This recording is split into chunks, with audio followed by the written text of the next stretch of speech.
Hi there, name's Nico, and welcome to my playthrough of Citizen Sleeper 2, a Starward Vector. I was honestly kind of excited for this release. I wasn't excited enough to get the game when it came out, but now that I got Game Pass for the next month or two, it's on Game Pass, so I was like, you know what, I've played the first game, I actually enjoyed the first game, and the second one is rated even better than the first game, I believe. I actually didn't compare the ratings between the two of them.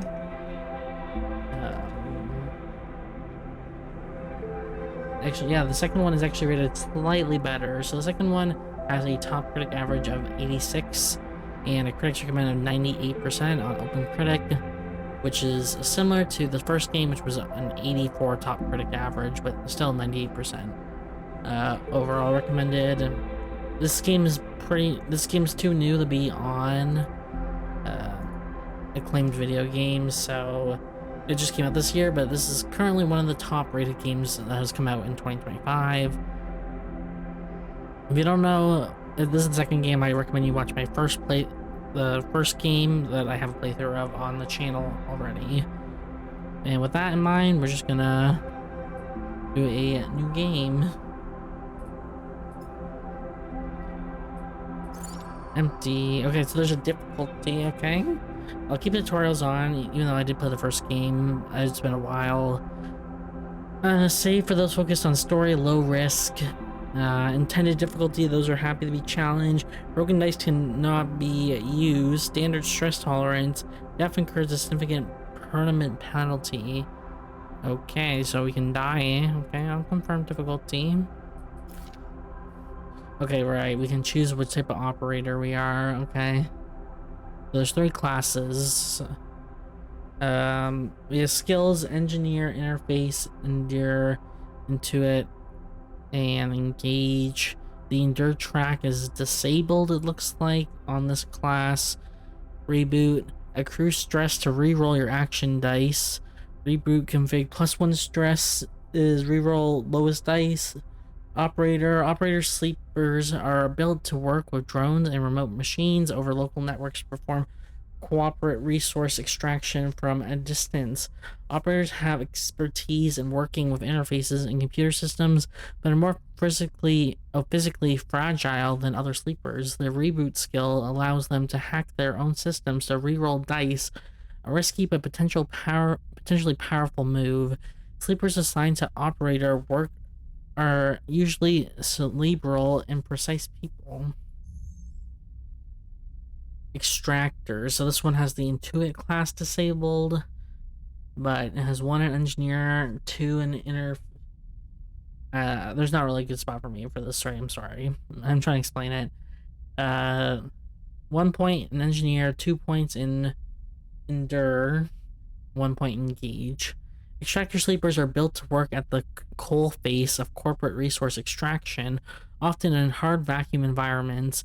Extractors have a high level of physical endurance, but their confidence means they struggle with tasks requiring intuition. Their rally skill allows them to motivate those in their team, boosting their crew dice. Sleepers assigned to extractor work are often confident, self-sufficient, and have a high level of endurance. And the last one is machinists. So they have no engage, but they have 2 in engineering, 1 interface, 1 intuit. Machinists. -1 stress on focused die positive outcome. Machinist sleepers are built to repair and modify automated systems used in corporate resource extraction. Machinists are very skilled engineers, but their isolated works mean they often struggle with tasks requiring a direct approach or social engagement. Their focus skill allows them to focus on a single task and boost their dice to excel in it. Sleepers assigned to machinist work are usually diligent, careful, and structured people. I mean, this sounds just like me, okay? I sound like the machinist, so we'll just play that.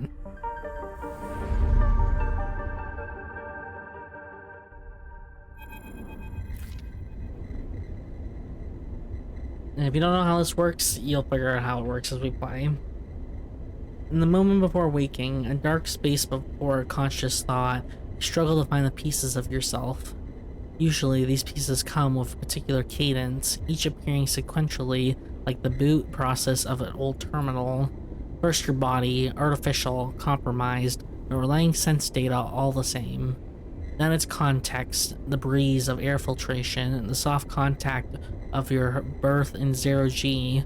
Then emotion, coming into focus, coming into your body, bringing with it that first instinct, the one that has framed your past 100 cycles, fear. That familiar sequence does not arrive. Instead, you are unmoored in space, your body distinct, or your body distant, your context silent, even your emotions somehow obscured and scattered. Among all that disarray, only one familiar thing arrives, the fear. It is a scrambled, panicked fear, the drowning fear, the falling fear, the fear that makes you reach desperately for any stable point. It is the fear that tells you something is wrong. Something is very wrong with you. Wake up, sleeper, the voice is whispered in your ear, an act that makes you suddenly aware of your head, pulsing in pain, your body rigid with tension. Sleeper, a familiar name, a mind copied, emulated, a body built, implanted, one person sleeping until their debt is worked away, their double being made to work, to be consumed, and eventually to be destroyed, a proxy, an emulation, a sleeper. That is what you are. But you escaped. You remember that now, broke free of your corporate creators, SNR, in search of a future. You cannot remember the details of your escape, but you know the fear has been with you ever since. All of a sudden, you remember you have eyes, and your eyes flicker open. Pale eyes and a pale face, Lane. The name comes with its own specific sensation of fear, one you recoil from instinctively. Sorry to interrupt, a sharp smirk, but this ends here. You search your mind for more than a name. This is how you reward me for my generosity. Lane is leaning over your horizontal floating body, looking down into your eyes. I took you in, protected you, gave you a purpose. You try to look away, to the corners of your vision, to find something you understand. Your body does not respond, but I suppose that wasn't enough. He reaches into the pocket of his jacket and retrieves a small vial. This wasn't enough. The vial glitters.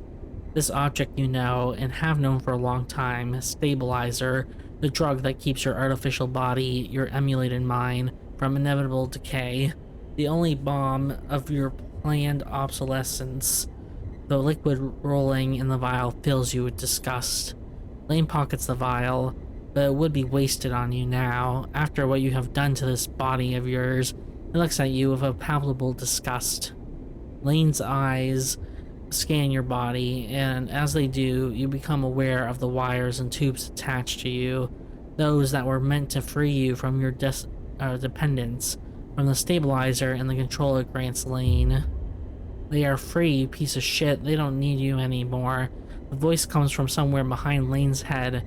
It is a voice you know, but when you search your mind to try to understand why, you find only dizzying darkness. Shut him up, Lane barks the command, and you hear the sounds of impact, of pain from elsewhere in the room.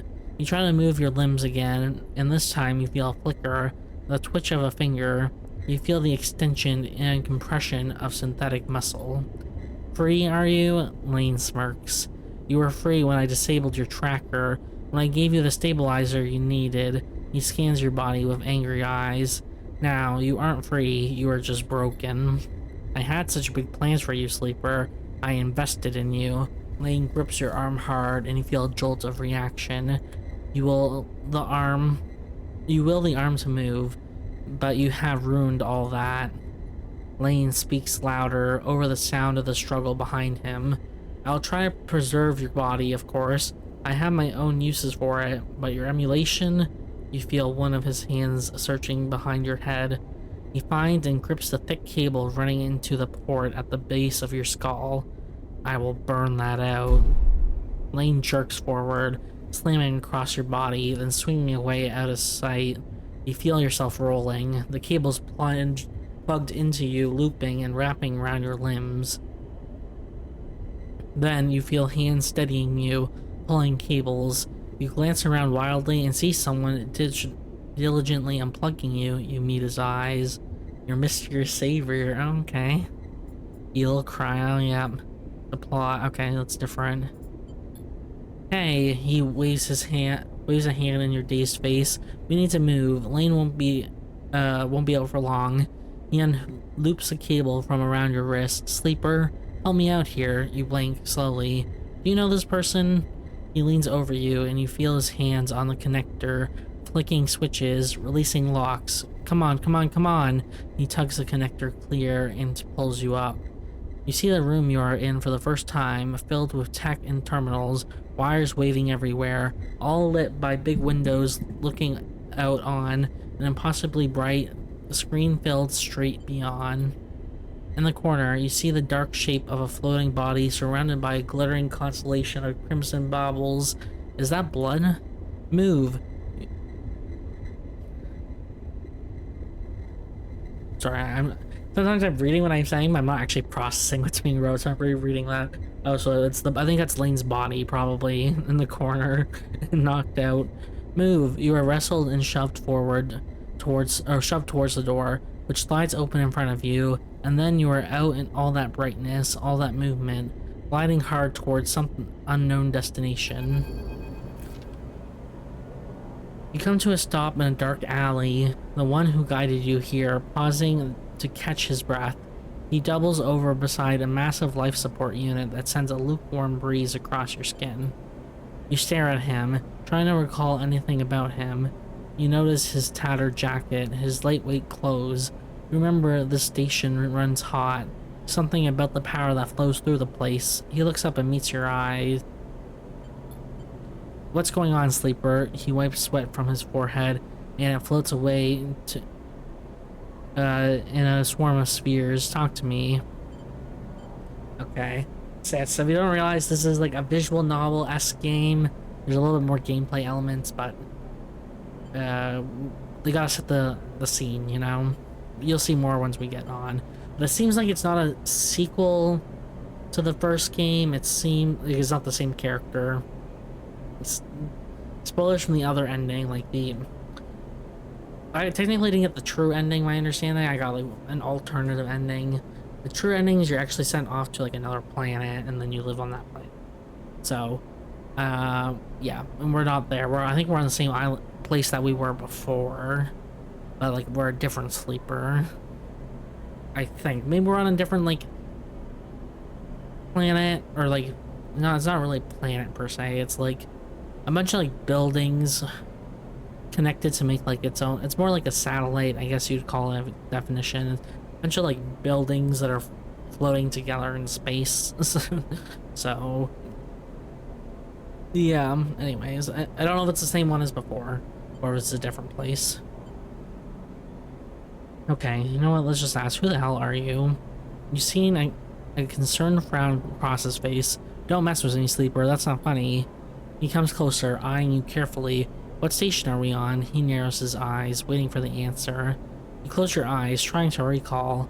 You force your way through the dark to the image of a station, no, a city, growing on the back of a vast set of hexagonal solar cells, shadowed by them. You open your eyes, dark side. The word leaves your mouth like an exhale, an instinct. Before you had heard yourself sound it out, you didn't know it was there. He sighs. And me? Who am I? You see something like fear in his eyes, panic perhaps. You stare hard at his face, the slight upturn of his mouth, the intensity of his stare. Nothing comes. He closes his eyes and drops his head, putting a hand to his temple. The reboot. He is speaking quietly to himself. Lane interrupted the process and he lifts his head and stares at you. We need to keep going. We need to leave. He turns and kicks off down the alley. Come on, the rig can't be far.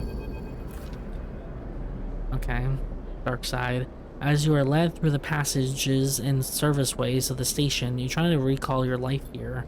The texture, the temperature of dark side feels familiar, but you struggle to pin specific memories to it. I think dark side was the place we were in the first game. The name is familiar. Again, I played this game, the first game, like a year ago.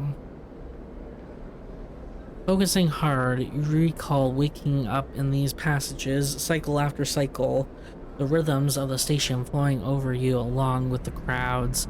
You recall desperation and the slow decay of your body that caused it. Then Lane, those pale eyes, offering you a glittering vial, stabilizer, the promise of supplying more for your work, a deal he locked you into like a cage. Then there your memory fails you. In the dark beyond that moment, the residue of panic, of fear remains. You are Lane's prisoner, Lane's plaything. You shudder in the cold passage. Wait, your guide holds up a hand and you stop your glide using the wall. Ahead, you see the tunnel opens up into a wide open bay with a few doors leading to cylindrical tunnels, the docks. They're watching the rig. He nods towards the docks, and you see one of the doors has a couple of figures flanking it, one covered in ornate tattoos, the other with bright silver implants along their cheekbones. Yutsubo, Lane's guys, he looks at you and shakes his head in frustration. All this, it's not coming back to you, is it? Something catches your eye, and you see he is playing with a coin, nervously turning it over and over in his fingers. He sees you looking and slips it away. He places a hand on his chest. I'm Seraphin, alright? He looks pained when he speaks. Lane, he was our captor, both of us. We did this so we could escape. We need to reboot you, to break your dependence on stabilizer. He pauses. You know what that is, right? You nod meekly. I know it's stabilizer, so sleepers are, I guess I'll call them like robots made by a company. I think they mentioned it before, the name of the company. And in order to make sure that they don't like escape the company, they make them reliant on this like drug called stabilizer, and it like basically stabilizes their body so that it doesn't like, so they make it so that you're relying on it. You're like an android, okay? It's just like, it's just some like lore from the first game. Hopefully you've watched the first game so you understand it. I'm probably not explaining it the best, but it's explained in the first game. I understand it, and it's like you basically take like a human who doesn't want to like really be, I don't know, be a human anymore, so they clone themselves into like a sleeper, and then the sleeper has the memories of that human, but the humans, they separate obviously after that point onwards, and then but then like make that person who's like the sleeper reliant on the company that they I know this sounds insane when I explain it, but that's what it is. On like working on them, and the like that's the, I guess, punishment, I guess, for, not really punishment, but I guess the contract if you want to use like this cloning device, because obviously humans die. Like, oh, I want to keep my memory onward, so then like you give your body, or give the sleeper to the company, and you obviously can keep yourself, whatever. But then this body's like forced to the company, and then a bunch of them like want to rebel because they don't want to be tied to some like corporate overlord, and so then they escape, but they still have to rely on stabilizer, so a lot of them die because they don't have stabilizer, and then some of them are just like dependent on people selling them stabilizer, which other like there's sellers on like different planets or wherever this place was, a dark moon or whatever, and most of those like people get them illegally. So anyways, hopefully I explained it the best I can. It was definitely explained better in the first game, as I said, which is on the channel. We needed to reboot you, to break your dependence on stabilizer. He pauses. Okay, yeah. But Lane interrupted me back there. The reboot didn't complete, and he sighs and shakes his head. We can still make this work. He looks back at the docks. I'll lead them away. You get the docking bridge open. If we make it to the rig, I know how to get us in. Got that? He searches your face for a sign of recognition. Okay, what's the rig? Seraphin looks annoyed. A ship. Our ship. Or at least it soon will be. Lane assigned it to us when we were on jobs for him. Get that door open. He pats you on the shoulder. I know you can do this. Seraphin kicks off hard and glides into the docks. Over here, shitheads, he bellows to the guards as he barrels through. They immediately push off the walls, giving chase. Okay. Tutorial. I wasn't even finished reading. Okay. During scenes, you may encounter skill checks. where you can perform certain actions using your skills. Like the dice actions you will encounter later, skill checks can have a positive, neutral, or negative outcome. The better the rating of your skill, the more likely you will succeed on a check. The odds of check are displayed when you select the check, so if you didn't watch the first game, I don't even think this was in the first game. I think this is more like, I'll call this is more like Disco Elysium, this mechanic, I'll say. Because in Disco Elysium, they have different skill branches, and each one you like have a level for, and then you like, this one's not like a pass or fail though. It's not like Disco Elysium, it was like a fixed number. I guess maybe more like Baldur's Gate's better, because you roll a dice, but then you have like modifiers. I don't know. I guess maybe it's better like Baldur's Gate, I guess. Hopefully you understand what this is. So, these are the class I chose, the engineer. Engineer's gonna be the best one, obviously. Break the seal. So 50% positive, 50% neutral. Interface is 25% positive, 50% neutral, 25% negative. So I'm gonna do engineer because that's the one I chose, and so my tree's better. Let's break the seal. A neutral outcome. We were guaranteed to pass it, but unfortunately we didn't get the best outcome. You shift to the central access panel and wrench it open. You scan over the mechanism, looking for a weakness. Somewhere nearby, you hear more shouting. You reach in and grab the main latch, straining as you bend it outward. The seal releases, and you drag the door halfway open. It screeches in its metal frame as you pull. Go, go! Seraphim flies past you through the doorway into the docking tunnel. You turn to see the two guards approaching fast across the docks and quickly glide after Seraphim. I guess there's no gravity, so right, so they're kind of like floating after him. Or like low gravity. The Seraphim is already at the rig's door, inputting an entry code. The rig's door scissors open, and you both rush inside. Quickly, Seraphim grabs you by the arm and drags you up to the cockpit. The ship's layout hazy in your memory. He dumps you into a flight chair and straps himself into his own. You see him tap a series of buttons as he does, talking to himself. Come on. The rig's drive rumbles into life, and Seraphim slams a button on the console. You feel the force of the ship's acceleration as it pulls away. Oh, there we go. Goodbye. The rig. As the ship glides into place on the connecting bridge, its automatic system nudged there by the port's docking protocols, you feel a sense of relief. Seraphim burned hard out of dark side, okay, and you dropped in and out of consciousness in your in your seat as the rig made its way across the belt. But now, with open space between you and Lane, you feel fresher, more awake. Seraphim breaks the silence. We're good, sleeper. His eyes don't leave the monitor, and you realize this part of your escape is routine for him. You and he must have docked the ship countless times in your work for Lane. Problem is, you don't remember any of them. We made it, he whispers, closing his eyes and letting it aside. We certainly did. He turns, and you see a pained look on his face, as if remembering something difficult. Have you said this exact same thing to him before in this same situation? I'm gonna say, are you okay? He looks at you, chewing one side of his lip, searching your face. Not really, he puffs. Seraphim reaches up, flicking through a set of switches in a practiced fashion, completing the shutdown. You watch, a little frustrated with your own uselessness. Running the rig, you realize, is just another thing you've forgotten.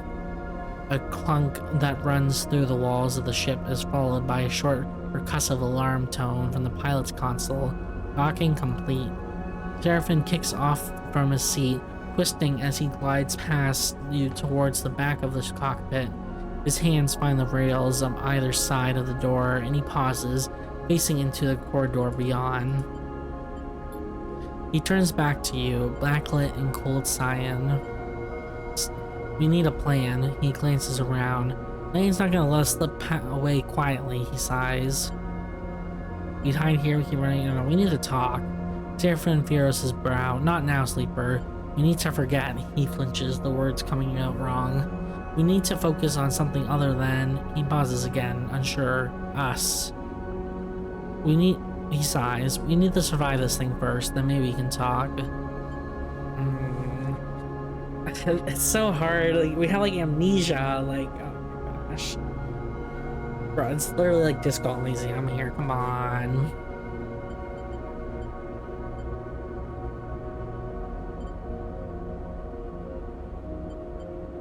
Okay, you know what? Fine. Sheriffin nods, but the tension remains. We have bought ourselves some time. He glances through the cockpit window at the blinking lights of the station. You may not remember Hexport, but I do, and there are plenty of opportunities here for us if we can keep our heads down. He turns back to the corridor. That's what we'll do. He pushes it off and glides towards the main lock, and you follow, pushing yourself along, hand over hand in 0G. We already emptied the tank on this thing. He slaps a hand across the ship's inside. So we need to refuel, and that won't be cheap. But you and I know one thing, Sleeper. It's how to work. I'm gonna get myself reacquainted, see if I can turn up any old connections, people that might throw us an easy contract. He glances back at his shoulder. You keep out of trouble. Yeah, low profile, got it. Seraphim stops at the airlock. Stopping the reboot halfway through, he pulls a worn crew jacket from a locker and starts putting it on. We don't know what that did to you. He jams an arm into his sleeve. I don't want you passing out in... He stops. It takes both of us. Sheriffin sighs. I hate it when you're right. He grabs another crew jacket and thrusts it at you. Just put the damn hood up, will you? You take it and slip it on. Thanks. Thank you. Sheriffin nods. He stabs at the bottom. Stabs at the button to open the lock. The inner door hisses open and Sheriffin glides through. Wait for a little bit and then leave. Anyone looking for us will be looking for two people traveling together. He looks at you in your worn crew jacket, a limited disguise for what is clearly a sleeper. We meet back here later. Any trouble? Same thing. Meet here. He surveys your disguise again and shakes his head. This is a shitty idea. He gives you one last look. Maybe you find something. Oh, maybe find yourself something to eat. Suddenly, you recognize Seraphin's instinct to look at you. A flash of relationship now lost to the reboot. Catch. Seraphim throws a handful of something towards you. You manage to grab the projectiles, and when you open your hands, you see a stack of cryo chits. Those should get you some food. We'll need some more for fuel and supplies, he grimaces. That means odd jobs on the station for both of us. Seraphim kicks off and glides down the docking bridge. Don't get too far, alright? He shouts as he leaves. Take it slow. And with that, he's gone, leaving the connecting bridge and heading into Hexport's docking concourse. You wait for a moment in silence. Yeah, I need to drink some water, sorry. This game is a lot of talking for me.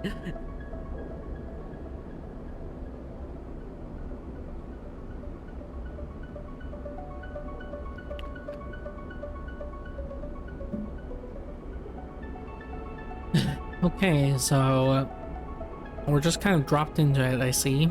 I'm thinking about Lane. The airlock suddenly seems all too quiet.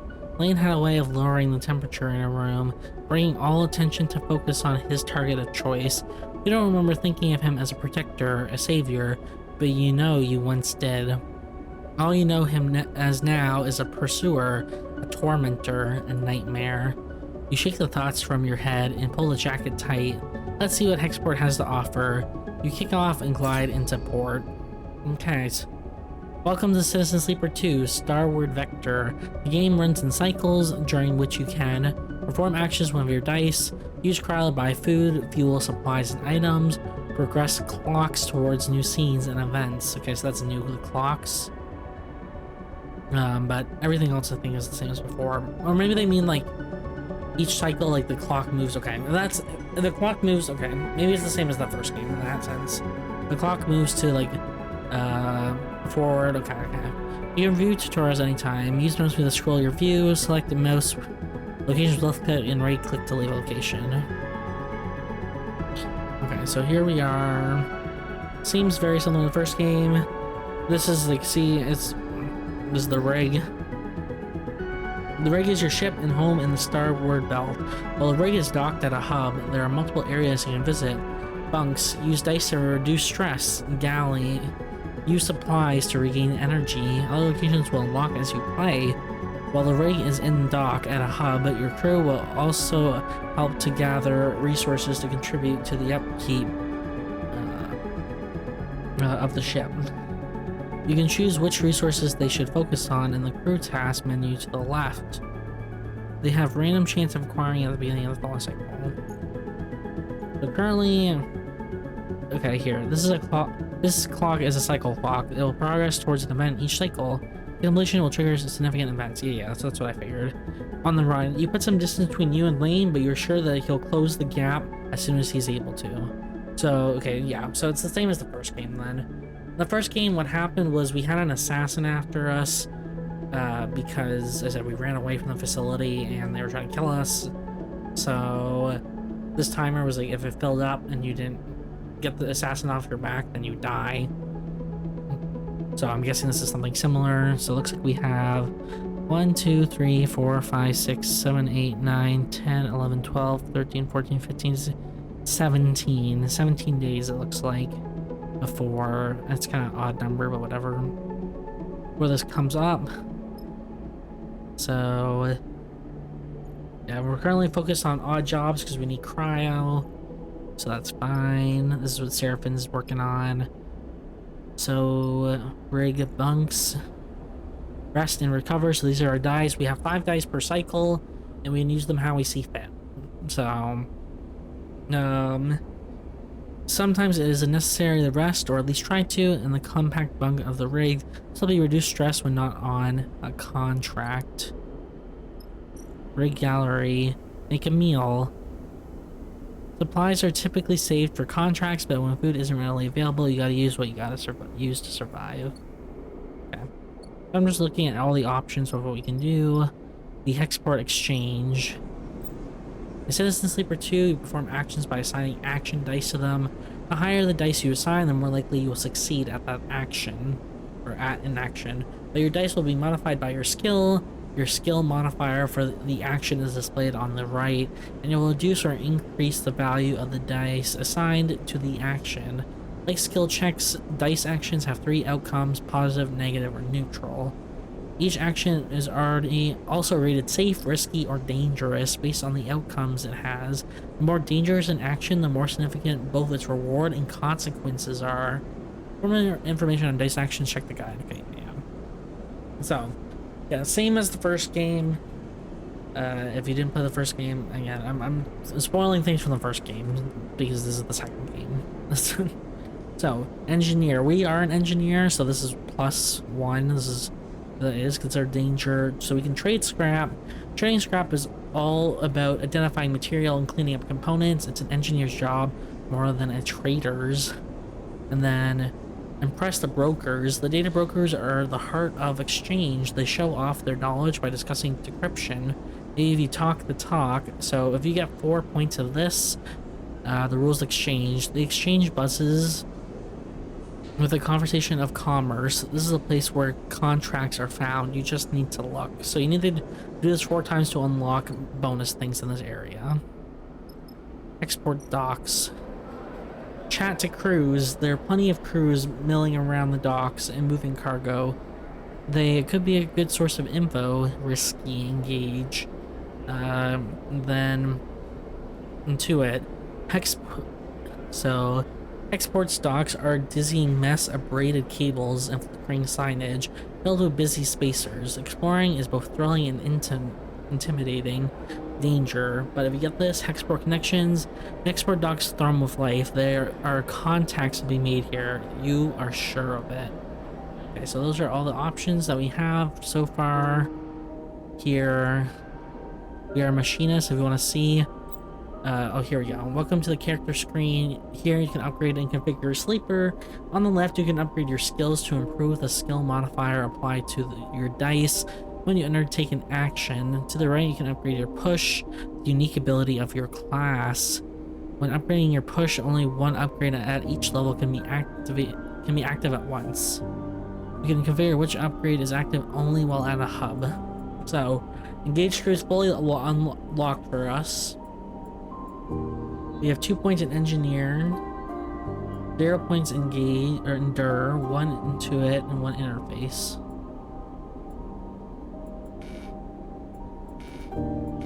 We have 0 skill points for another one. One costs 2, so we can do +1 to affected dice, or -1 stress on focused dice, positive outcome. So, those are all our options. I know I'm covering up the skills thing. Here, I'll show you the skill tree once. That's what it looks like. Okay. Wow. And then I'm going to recover it because I need to be on this side because I'll move myself a little bit more over. Because it's a visual novel type thing for a lot of it, so the text is on the right side, and I don't want to cover that.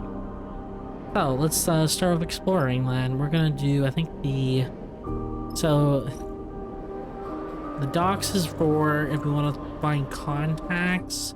Oh, sorry, not that. My bad. And then the exchange is more for like business.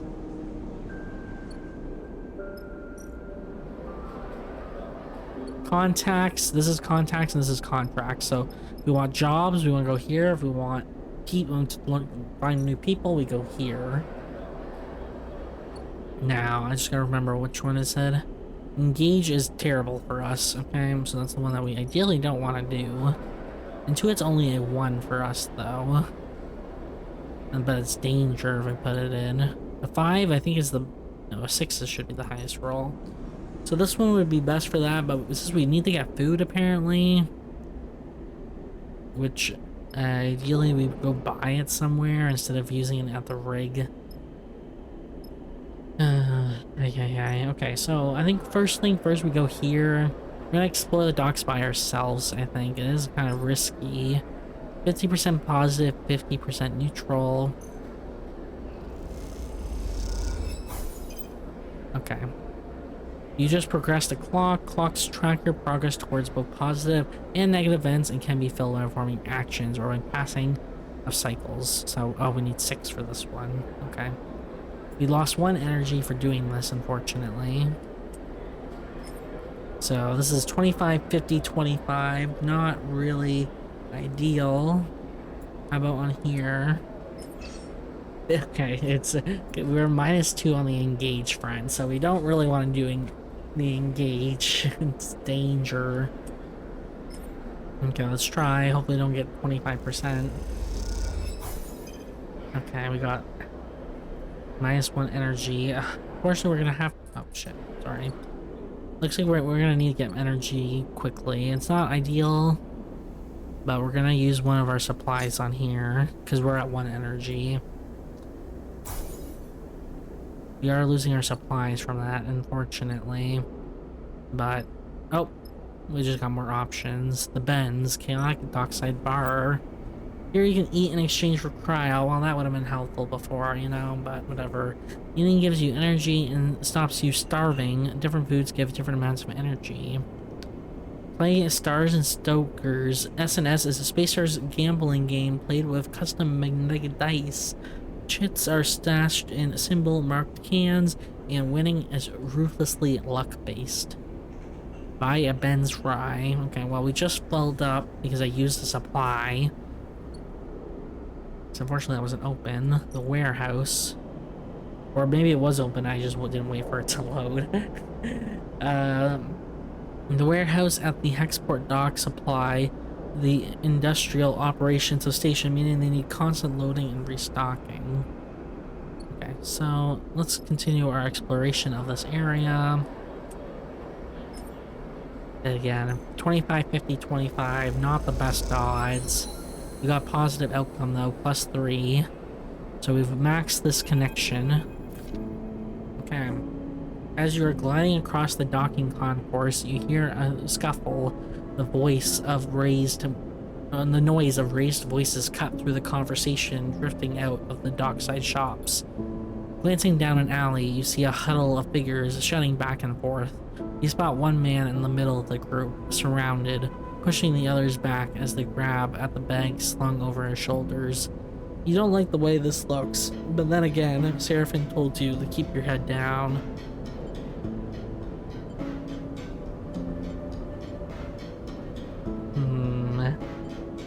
And it caused a distraction. I don't want to... This is not good, so it's... neutral, okay. You look around for something that could break up the fight and see the thick cooling pipes running down the alley wall. You quickly try to understand the system and choose a valve to start spinning. As you do, the system begins to vent in sequence down the alley, violent jets randomly bursting into the air. There's a scramble in the alley, and you spot the figure who was being attacked drop down to the alley floor. Then your vision instantly fills with pale liquid as the jet of coolant jumps out nearby, missing you, but sending you spinning in 0G. After a few moments, you manage to steady yourself. As you do, so does zero gravity. Okay, so yeah, there is no gravity here, okay. As you do, you see a clear alley, the assailants having fled, with one figure gliding towards you. I suppose you think that was clever, the man gives you a severe look. You like to break up fights you didn't start, he laughs. Belt's gonna eat you up. He shifts the large bag on his shoulder, weightless, but unwielding 0G. You know what? I was helping. The man laughs. Well, he shakes his head. Thanks, I guess. He kicks off and drifts past you. What is his name? Femi? You watch the man go, and then after a moment, he stops and turns back. He rubs his forehead, looking down as he does. What's your deal anyway? He sighs. Maybe you are new here, but Hexport is no place for good-didders. I know what it's like to get beat up. The man shakes his head. Hexport's got real tough. Look, let's not hang around, alright? The man pats his chest. I'm Femi. He shoulders one of the bags and pushes it towards you. Make yourself useful. Let's head. You get the strap of the bag over your shoulder and follow him through the docks, gliding past the concourse towards the connecting bridge. He cuts down a side passage, looking back to check you are following. Then he stops at a docking bridge connecting to a dull green ship with yellow markings. You look out the viewing window at its odd catamaran-like shape, seemingly built from two separate hulls welded together. Symbol crash, he says, and you assume that's the ship's name. Femi Iranian strays, a young woman, brightly dressed and stretching as she glides, drifts into the passage. She glances at you, no offense. Nia, headstrong and spirited salvager. Nia, Femi shakes his head. This one, he squeezes his shoulders. Helped me fend off some Hexport scum while you were busy sunning yourself. Sunning, not stunning, sorry. Nia raises an eyebrow. I'm sure you can handle them, big brother. Her glib response hides the flash of concern that passes across her face. You can't tell if Femi noticed. Nia turns to you. Thanks, she smiles sweetly. And I am sorry for my brother. She shoots him a glance, just in general. Nia, Femi murmurs. Enough now. He reaches over and takes the bag you were carrying. Nia rolls her eyes at you, but stays silent. Factory Row wouldn't take these. Femi hefts the bags. I'm gonna load them back up. Maybe we'll find a use for them. He turns back to you. Thanks for the assist, Sleeper. He nods firmly. Not what I expected. He slaps a button for the bridge door and kicks off along the docking bridge on his way to the symbol crash.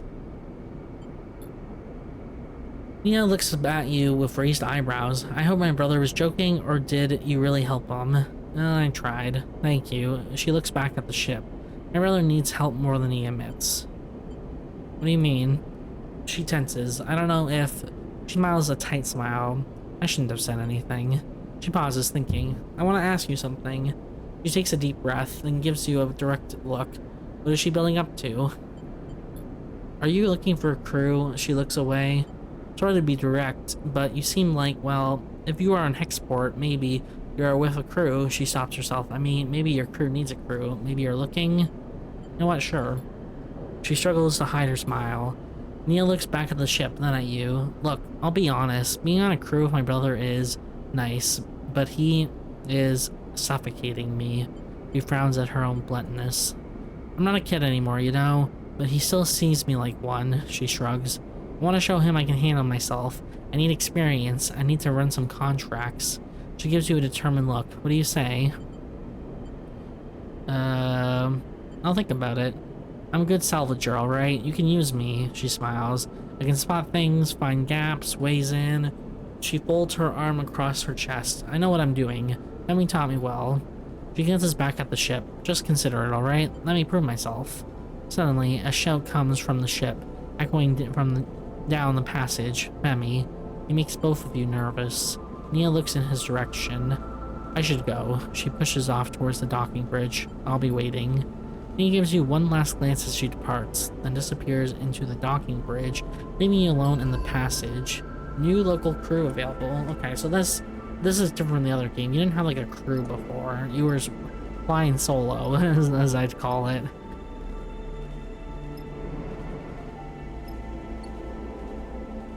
But you see, we have crew here. This is where you end cycle. You lose 1 energy per cycle. Oh, sorry. I keep hitting escape to like leave the menu, and that's right click.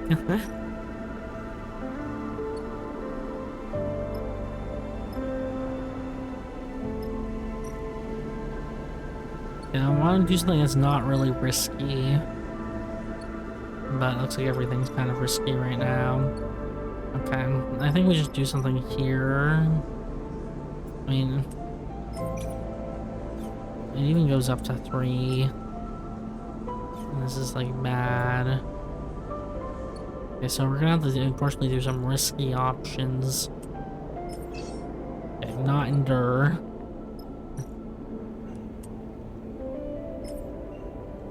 %50 negative. Okay, we'll just do this one then. 25, 50, 25. We got positive outcomes. We got actually +7 cryo. And this is a 1. So it's a 50-50. I mean, again, this is the worst one. Come on, gotcha. Actually, we got the neutral outcome, so we only lost 6. But we gained 7, so we actually gained 1. You have used all your dice for the cycle. You need to end the cycle at your ship, the rig, to re-roll them. Yeah, I know.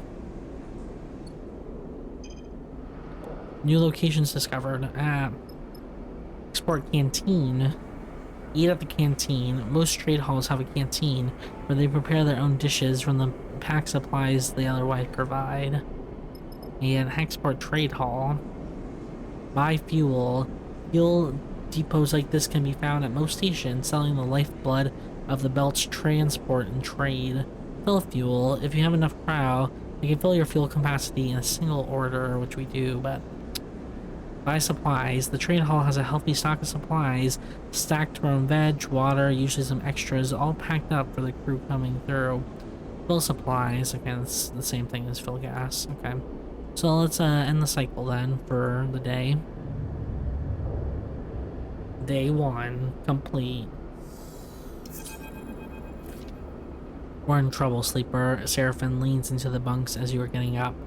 Without further explanation, he disappears down the corridor towards the rear of the ship. You drift out into the passage, pulling on your clothes, and glide down the length of the rig, the cool air making you shiver. Seraphim is a silhouette, silently leading the way. He stops at the far end, diverting through a slide door, shooting you a glance as he does.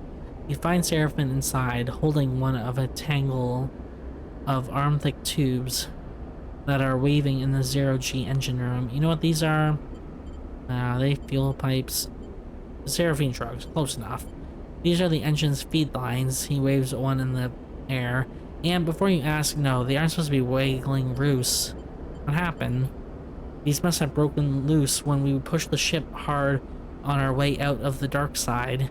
He looks at the mess. We are lucky the reserve tank is empty, otherwise, he shakes his head, it would have been bad. But he pushes the pipe to the side. No feed from the reserve tank means that the rig's range is limited to the local region only. He thumps the large lumpen housing of the engine. This thing can't take us anywhere far, so we fix it. Seraphim signs. That's the short of it. Seraphim whacks the engine housing again, harder this time, but not been our run of luck. He turns and starts gathering the tangled feed lines. his frustration evident in the violence of his movements. We will need a new set of these, that's for sure. He starts forcing them into a crate. So how about you try to track them down? I'll take a look at things here and see if I can figure out another fix for the reserve tank. He glances up from his work. From what I heard on Hexport, Factory Row is the place to find ship fitters. Maybe you can do some recon while I sort this place out. It's on the other end of the station. Okay. Seraphim keeps working. Wait, Seraphim pauses, seemingly unsure. There's something else. He drops the feed lines and they float, waving in the air like tubular weeds. I've heard word that Lane's on the hunt. He frowns.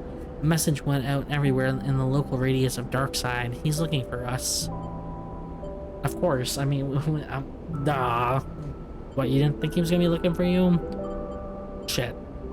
You said it, Seraphim sighs, which is why we need those feed lines. I'm gonna try to work something out. Maybe I can improvise a solution, I don't know. He looks down. I'm no shit fitter. But while I do, you go hunting, see what you can turn up, okay? He smiles a weak smile. Get going.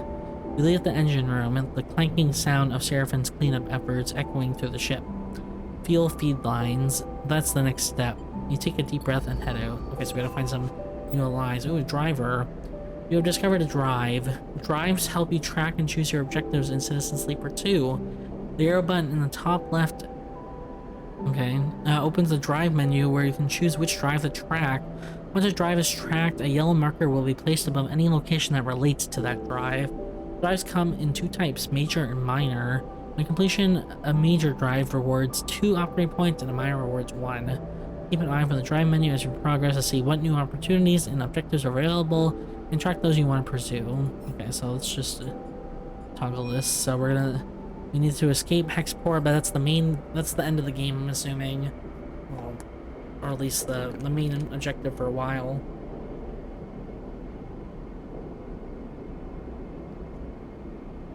Yeah, I'm just drinking some water as I'm talking a lot. Okay, so what's this extra room? The rig engine. Oh, fit feed lines. The engine's fuel capacity is extremely limited, but new feed lines would allow you to hook up a reserve tank to increase it. Okay. New location discovered. Factory Row. Search the row. The factory owners of the row speak mostly in terms of supply and demand, but going door to door might help you find the ship fitters you need. Haul materials. Factory Row is filled with workers hauling material through its zero-G corridors. Helping might win you some fans among the factory. Okay, so we need to get a trusted supply.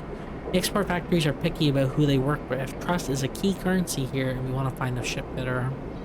Okay, we got a perfect roll, so let's just get positive action. And then this is 25, 50, 25. Neutral. Okay, let's put one more in. Okay, don't get negative, please. Get neutral, it's fine. Okay, we're good. The factory row howls as you glide through its cramped passages. Whatever its many bays and rooms once were, they now serve as containers for industry of every kind. Whirling manufactories precisely engineer components with rapidly shifting arms, while scrappers hammer incessantly at bent ship plates. Everywhere you look, there is energy and activity, and for good reason.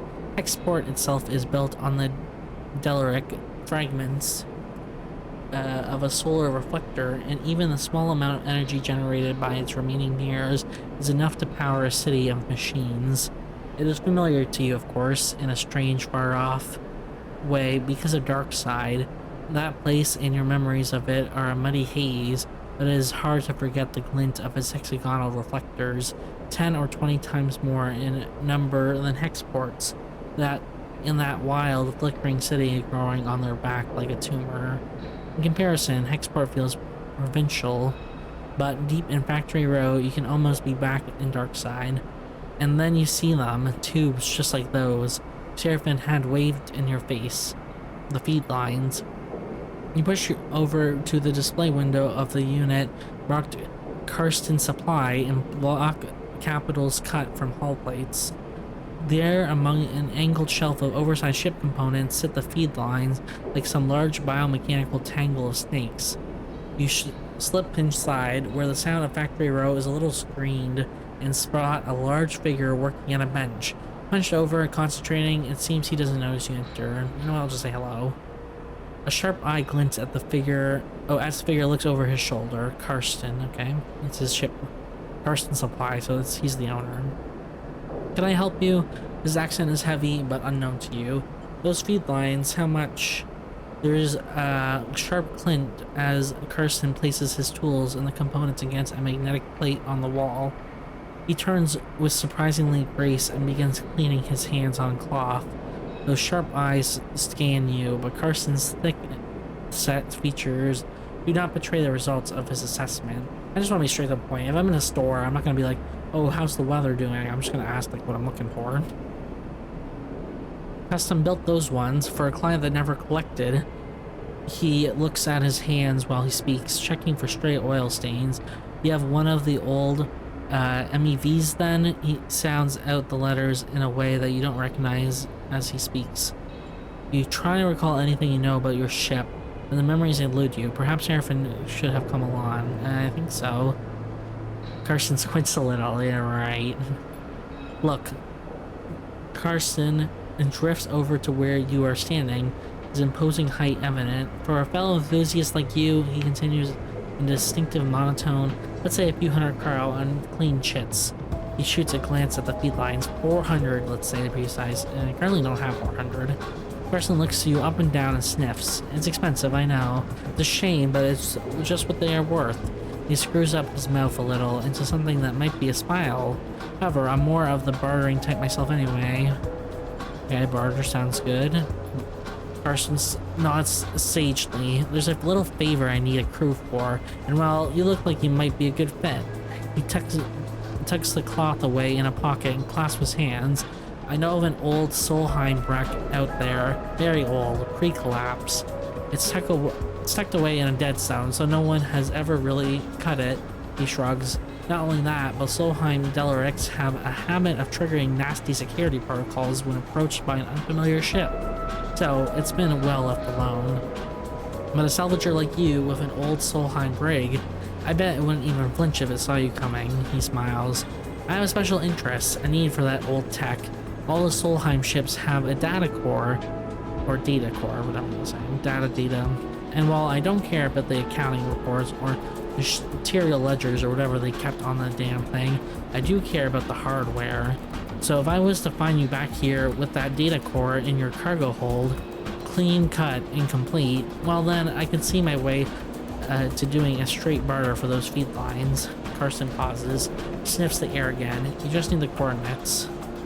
Okay, just simple as that? Simple as that, he repeats in his monotone ways. So, you interested? He glances back at his workshop because I'm a busy man. You know what? Sure. Alright then. He holds out a heavy hand for you to shake. But as you automatically reach out, he grabs your forearm instead. Karsten pulls you closer, squeezing your arm. Let's keep this one between us, alright? He half smiles, his face huge and close. It's our deal. Before you can respond, he thumbs a little drive into your palm, those coordinates, and then he lets go of your arm with what you swear is a wink. You take a moment to gather yourself, and by the time you do, a whirling fills the air, Karsten having returned to his workbench. You turn and glide out of Karsten's supply with a growing mix of anxiety and excitement in the pit of your stomach and the cacophony of factory row in your ears. A contract? Sheriffin might even be impressed. You look at the drive in your palm and smile. This could be a route out. You think of leaving this place behind, in possession of an improved ship too. Suddenly, a small but firm hand falls on your back, an equally small voice coming with it. Hey, wait up. Junie. You turn in the passage to see a young woman, her hair waving from the rapid glide. She clearly just came out to catch you. She steadies herself using your shoulder. Sorry. She smiles a quick and flat smile. Wanted to catch you. I'm Junie. Her dark eyes flick around nervously. He knows the portable terminal she carries. Something data scrappers call a deck, in her backpack full of components and trailing wires. Do I know you? She pauses, confused by the question. No, she pauses again. Karsten, she starts, still catching her breath. He sent me to grab you. She smiles, a flat smile again. Wants me to come with you on that job. Her eyes shoot down to the drive in the palm of her hand. She smiles again. Kinda weird, but, why didn't he tell me? He glances back towards Karsten. I guess he forgot. He does that sometimes. She looks sheepishly at you. He just grabbed me after you two were done talking, so... Karsten's always sending me on things like this. I guess he wants me to help you out. Keep an eye on things, she pauses. I can be pretty helpful. So... She looks around the passage. Should I meet you at your ship? You can tell me where you're ready to go? You know, fine, sure. Okay, great. Her eyes lit up. She notices she still has her hand on your shoulder, taking it off. Oh, and takes it off. Jeannie pushes it off and waves. Looking forward to working with you, she calls back as an afterthought. What about the ship? Oh, I'll find it, she calls back, and then disappears down the passage. Watch her go, glad of the contract, but nervous, too. Will Karsten keep up his side of the bargain if he deliver? I mean, I currently don't have a doubt. I don't know about this sleeper. Seraphin looks nervously out of the rig's windows as you finish explaining Karsten's deal, as well as Junie's offer of help. If this job was easy, Karsten would have done it himself already. That means there's a catch. He frowns at the stars. And there's definitely something going on with this Junie girl. He shakes his head.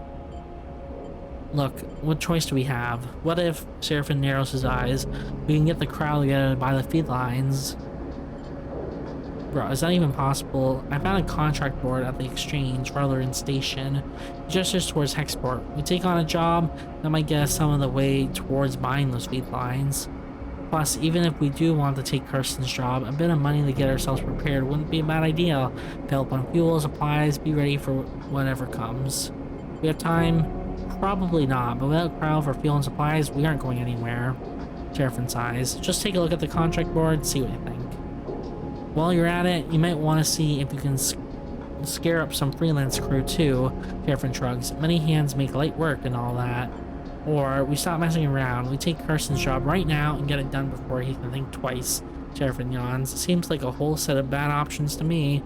Either way, I've still got work to do on the drive. Seraphin nods a farewell, heading back to the engine room. Let me know what you decide. For a moment, you pause, letting the haze of plans and ideas settle on your mind. Suddenly, you curl up, pain shooting along your spine. You grit your teeth, your muscles lock tight, your vision narrows as you squeeze your eyes shut.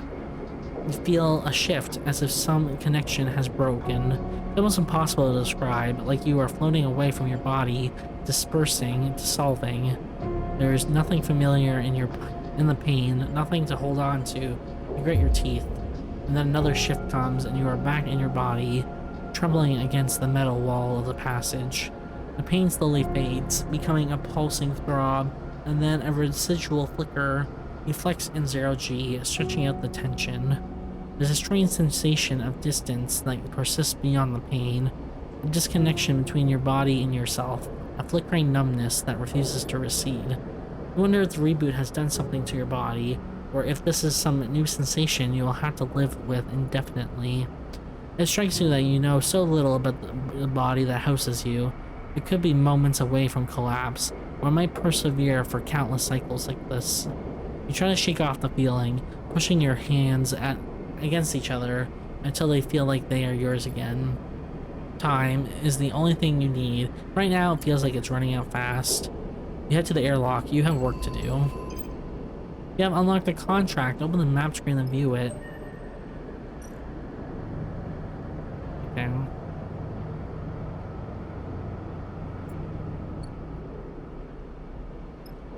Okay, so we have a bunch of things. Carson supplies, Swift scrap soul, data diffusal shift. Okay, what is this?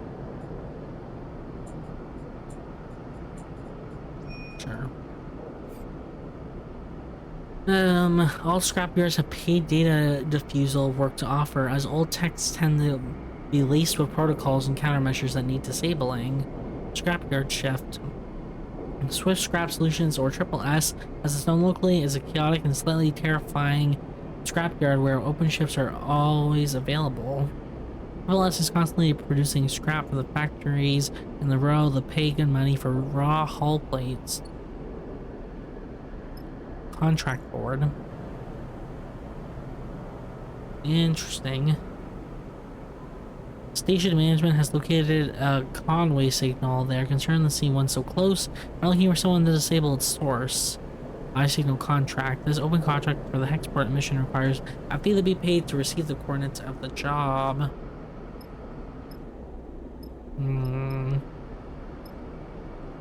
We pay 10 cryo for the job. I mean, I probably would. It's 200. I think what we need, because we need to buy supplies, like you said. What my plan is to get enough money for some supplies, the fuel, and get the supplies and fuel, and then we go do his job of getting whatever that is. Like, I want to be prepared, because we have, what is this? We have no fuel, and we have one supply.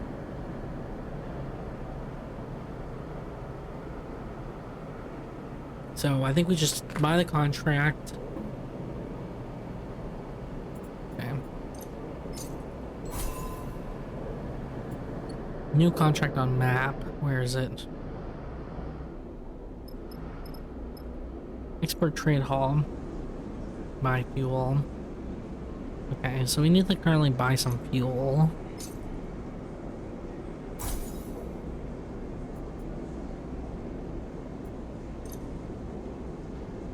I don't know how much fuel we need is the thing.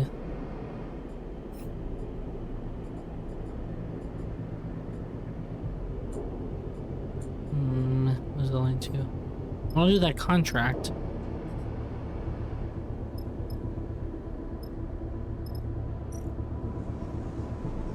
Complete board contract, get fuels and supplies. Minor, okay. So we need more money. Okay, so let's do some work, I guess, then. Maybe this would pay us.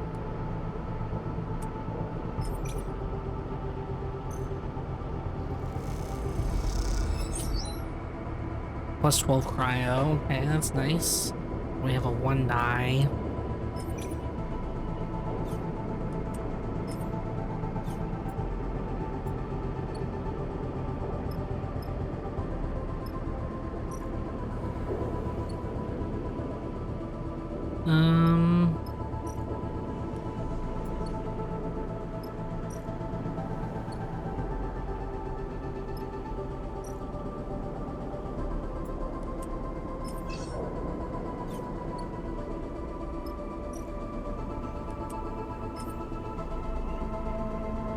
We're gonna gamble. 50-50.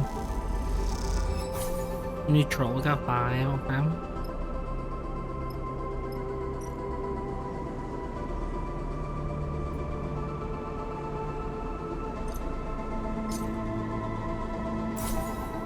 Okay, we're filled up on fuel now. Let is end the cycle because I need more dice. And get more supplies.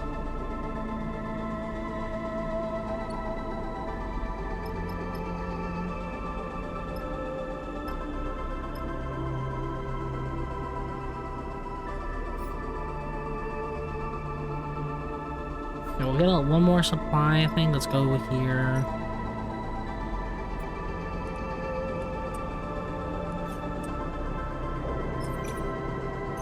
%, positive action. There we go, we got 12. 25, 50, 25s. We got neutral, so we did lose some energy for that, but we got 10 cryo. Okay, we probably need to go make sure we... Okay, let's just... Shoot, sorry,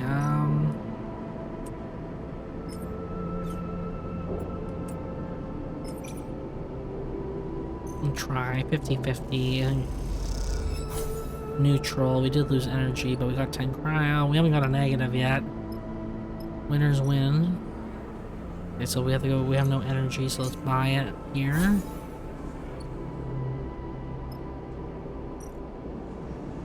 Yeah, let's get some Okay.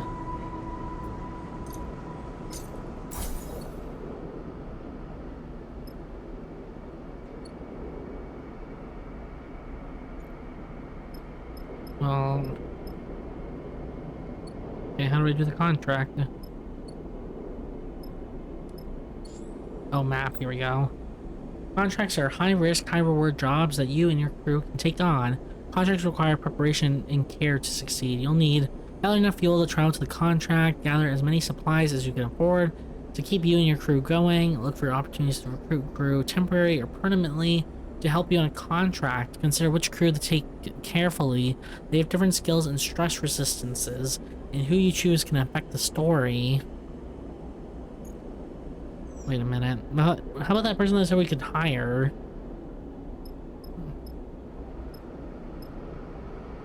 Or said that she'd join our crew, but I don't see her.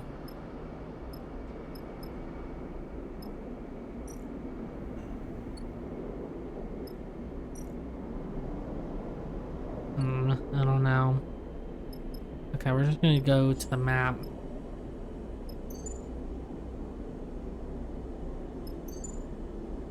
Okay, this goes 200.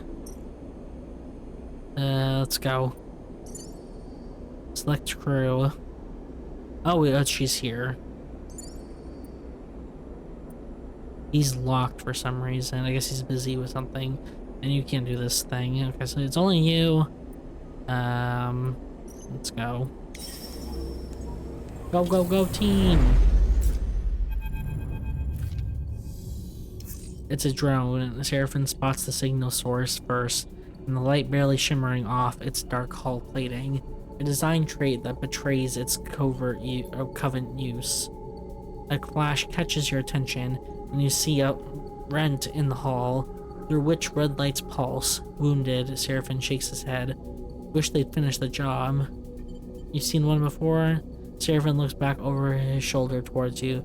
We've seen one before, don't you? He sighs. Sorry, I know it isn't your fault.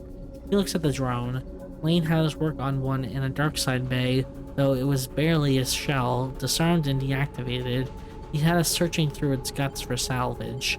Even that one gave me the creeps, and it had its core ripped out. He pushes the ship closer. This one is still live. This one is still live. This one is still alive, I guess. Conway, Nia kisses her teeth. Corporate scum. How do you kiss your teeth? I don't know. Anyway, you glance over at her and see the fire in her bright eyes. They don't even dare to come here and force us out themselves. It's all proxies and drones. She shakes her head. Typical corporate cowards. Run into them before? She glances at you. You might say that. She looks out at the drone. You won't see me taking my eyes off that thing for a second. Seraphim carefully guides the ship closer. You watch the drone. System is full of these things now, running missions for their operators. Rarely see one out in the belt though. Maybe he got hit during a run-in with Senate stat mercs. Looks like it's drifting. Most of the system's blown out, but look, there. He drops a finger towards a red light on the far side of the drone. It's still broadcasting, maybe even receiving. Okay, can it attack us? Unlikely, Seraphim smiles. Would have blasted us already if it could. Comforting. Nia looks nervous. Seraphim brings you even closer. What I remember from the dark side job is that the central core and the broadcast array need to be shut off to kill these things. Core will turn off local systems, and the broadcast array will sever the link with the Conway operators. Seraphim swallows. But you can bet those systems are protected. Okay, let Seraphim explain. Your attention is suddenly drawn by a shudder from the drone, like a tremor running along its length. The thing is ready to blow, Sleeper, he frowns. We go slow and careful. We don't touch anything we don't know about. He turns back to Nia. You hear that? I got you, she looks sincere. Seraphim brings the rig to a stop, close enough for you to cross through open space to reach the drone's hull. Let's suit up. You head down to the airlock to prepare. As you get suited up, you think of the corporate war taking place in the inner system, the war that this drone was driven from. out here on the shore of the conflict. The biggest danger is that this flotsam and jetsam drifting in with the tides and orbits of the system might one cycle, bringing the war with it. For now, the belt is outside its reach, but looking out at the red pulsing drone, that doesn't give you much comfort.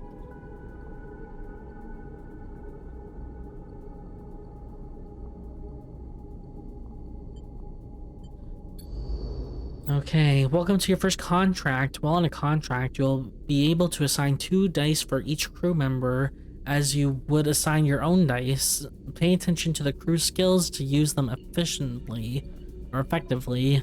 On certain outcomes, the crew will take crew stress. When their stress is full, you'll no longer be able to use them to perform actions. While on a contract, your energy bar will automatically be supplied for each cycle that you have available supplies. When your supplies are depleted, both you and your crew will take 1 stress per cycle. Contracts also have their own contract stress. When this bar is full, the contract will fail. Oh shit. Okay, so this is new for this. So our skills, we have +1 engineer, neutral, endure we have 0, and then nothing in engage, negative. So no engage, and we don't really want to endure, but we want engineer, interface. Okay, so here's the rig. We can like rest and stuff. Okay. Reprogram hatch. Okay, we can use their dice too. Interface. So you're good. But let me just see what you guys are good at. Okay, so he's good at the things I'm not good at. I know I can't see him. He's right there. Let's see. So he's good. So Seraphin is good at the skills I'm not good at, which is the you can endure, engage. And then Nia is good at, this is the diamond one, Intuit. So good. Our skills are kind of like evenly spread actually. So let's do the access hatch first. We'll do this one. So interface. Interface. Okay, so I can do interface because you're not interface. Yeah, I'm the interface person, so I should be the one doing this thing. With a drone in such a relative state... Okay, here we go. Hatch shifts slightly as the system gives over control. Almost there. Release the hatch. I'm also engineer, so... these are the ones I should be doing. Rig to blow. Oh shit, so if we fail 5 times, it will blow up. I'm covering that.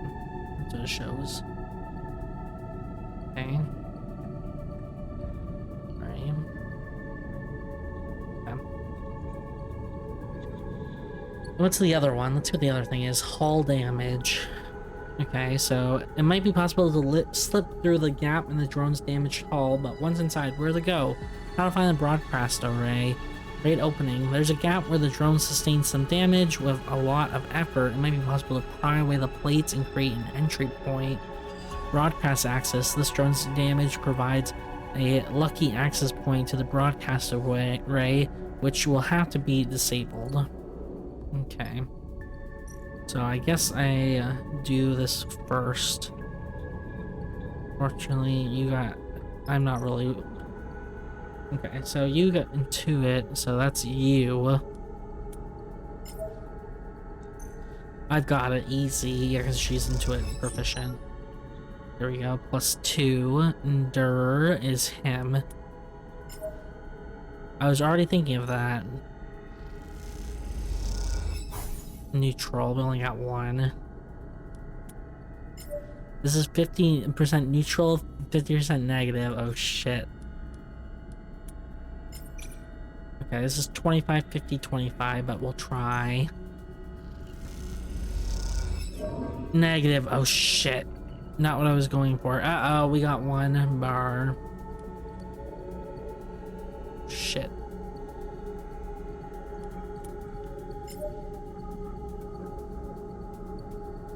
$50-50. It's a 50-50. Please, please, please. Fuck. Nope. 2 out of 5. I hate this shit. Oh no. Team. This is where you You need to come in, because I gotta work on these ones.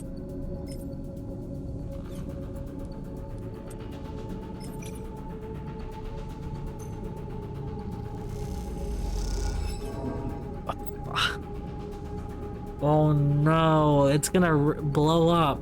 You just gain some stress. As your stress increases, you'll have a higher chance of taking damage from the... Oh my gosh, oh my gosh.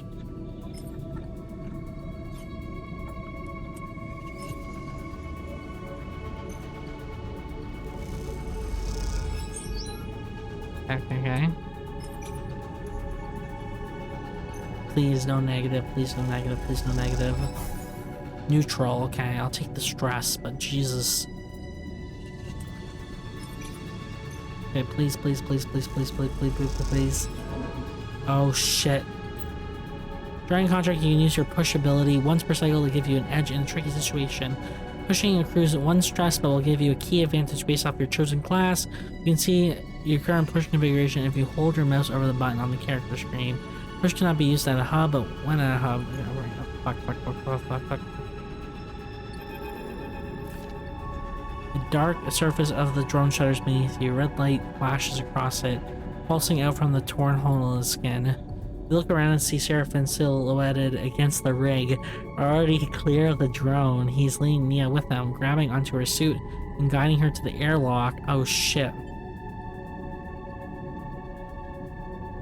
You don't have... Oh no, it's a 50-50 if I die here. Oh shit. Okay, we made it. We actually passed it.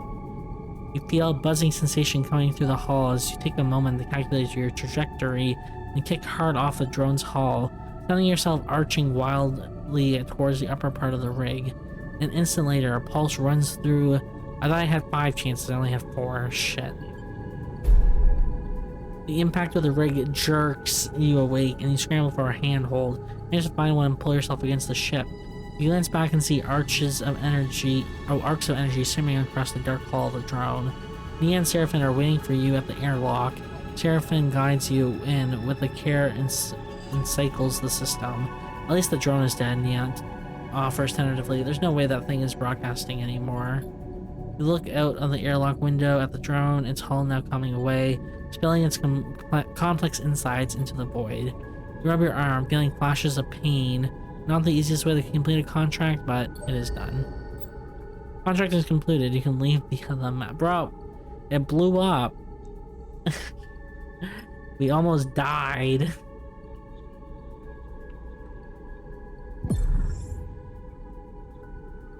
I pushed, but I gave myself 1 stress.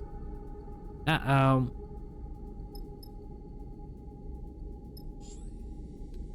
Contract computed. You can now travel back to the hub. Once you leave, you'll not be able to leave. It says -5 stress during travel. Thank goodness. Yeah, we're done the contract. We've already concluded. Just leave. Come on. Okay, so we failed that contract. After docking and Hexport, Seraphim lets go of the controls and leans back in his chair. Maybe I should have rested with those low dice. Oh, that is shit. Nia leans over you. Thank you, Sleeper, she stretches. I know you took a chance on me. You know what? Thanks for helping. Nia smiles an infectious smile. Feels good to make a contract work, Seraphim smiles. No matter how we pull it off. It's hard not to agree, and it feels better when the Hexport courier comes with a box full of chits. Lane may still be hunting you, but this should help the effort to slip his net. Suddenly you hear a familiar voice. Nia, Femi glides to view, approaching from the docks.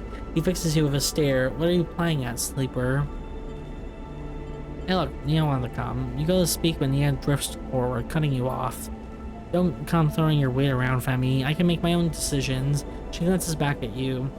Sleeper took me at my word, and I'm grateful. Femi is fuming. Did they now? He turns to you. Well, you're working for Sleeper. I hope they paid you well. Nia looks away. Well, I asked, so...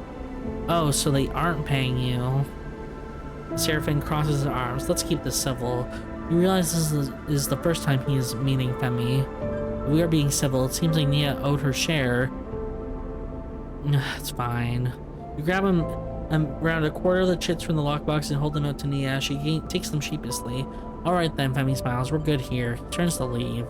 He unwraps the story and follows Femi across the docks. Seraphim watches them go. You sure know how to pick 'em, sleeper. He shakes his head, turns away, and heads back along the docking bridge. I just hope we aren't going to end up a stack of cryos short when we need to get out of here. It's fine.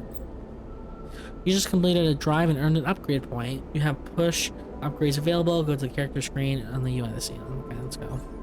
We have 2 points, so we can do a focus of conquer. There's one stress on focused die, positive outcome, a +1 to affected die, and a +1 to affected die might be better. And then we probably take this one next. Okay. Looks like our fuel went down a bit, but we have 3 supplies still, so we're actually okay for the day. Other than we need to like reduce our stress. Okay, how do we reduce stress? Reduce stress, okay. 50% negative.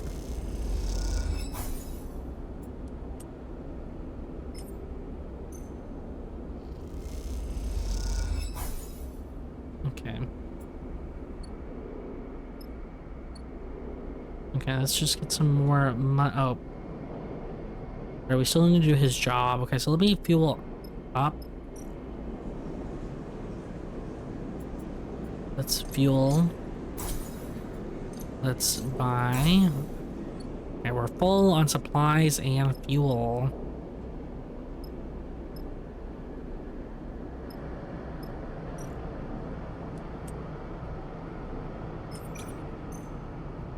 Let's just make some more shit, I guess. Plus 12.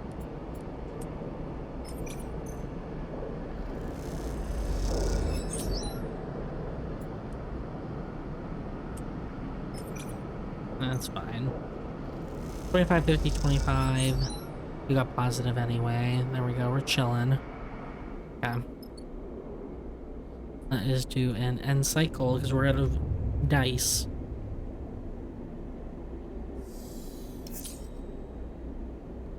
Okay, let's go to... Okay, our dice rolls are kind of shit, but let's do the Solheim.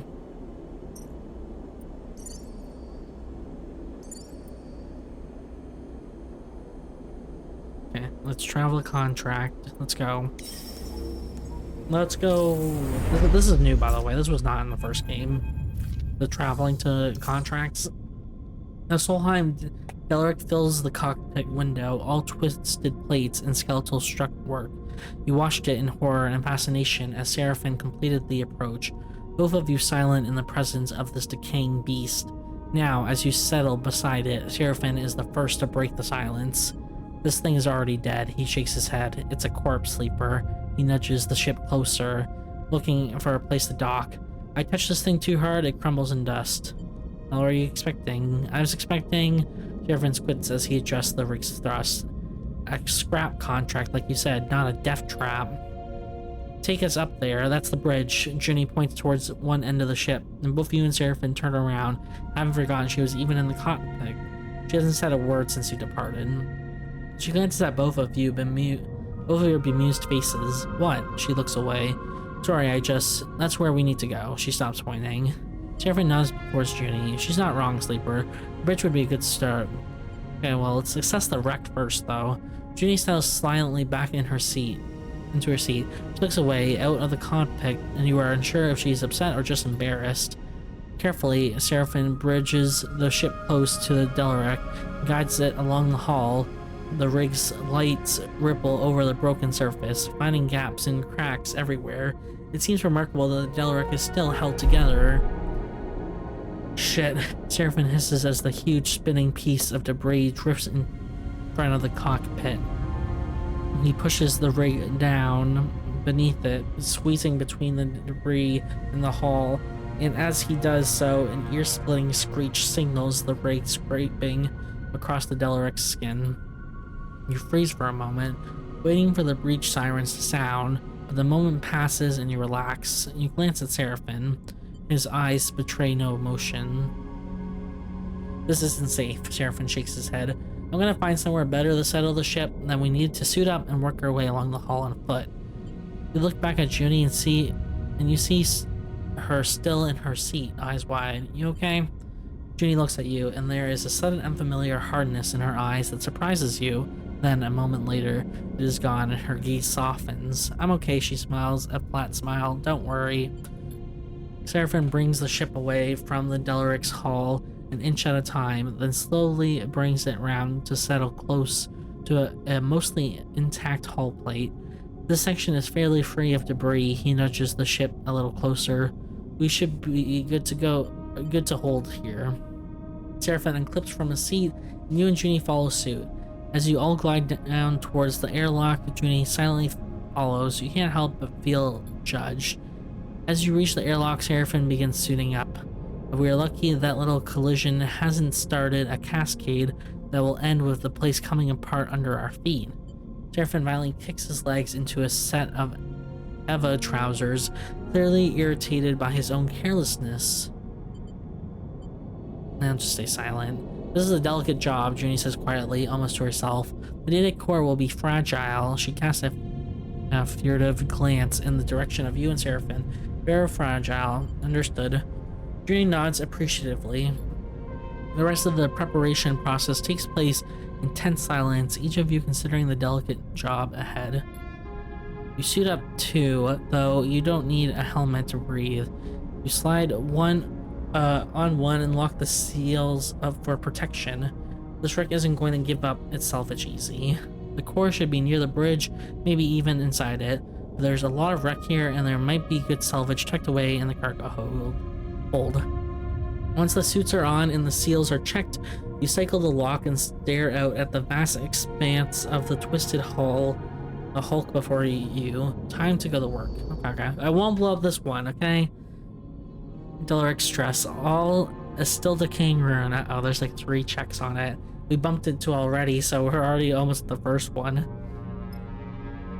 Corroded airlock.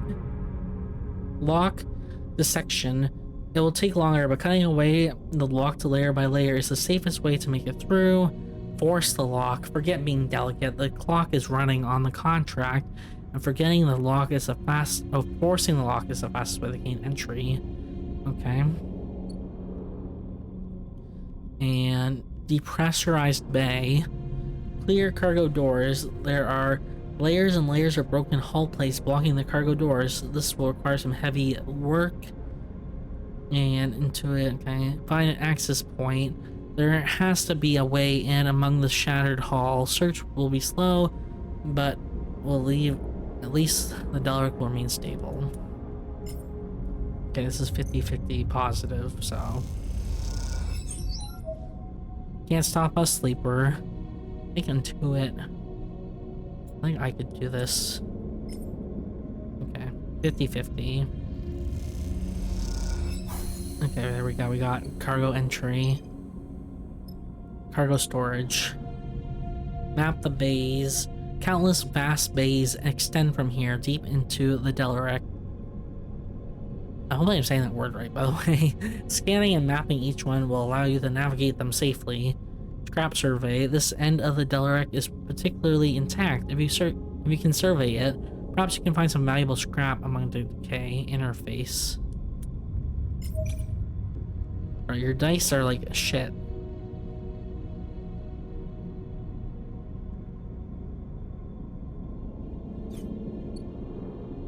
Why did you roll double snake eyes? God. Oh, this is a job for me.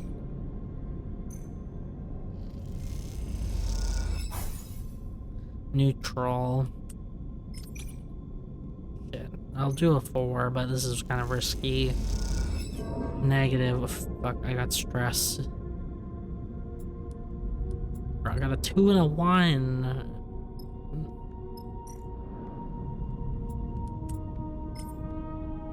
Fine, 50-50 it. This is terrible. We actually got it.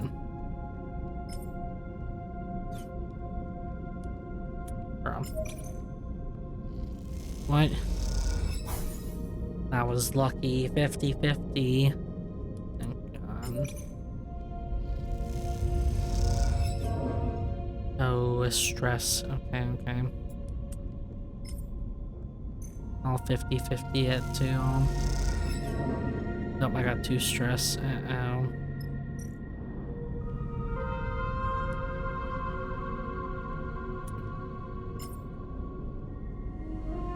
25, 50, 25. Not the best.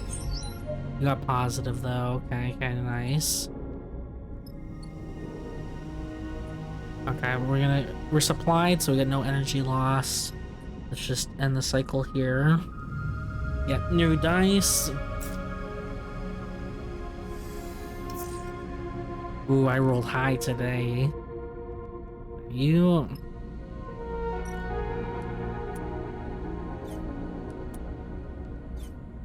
Okay, you cannot rest. Okay, okay.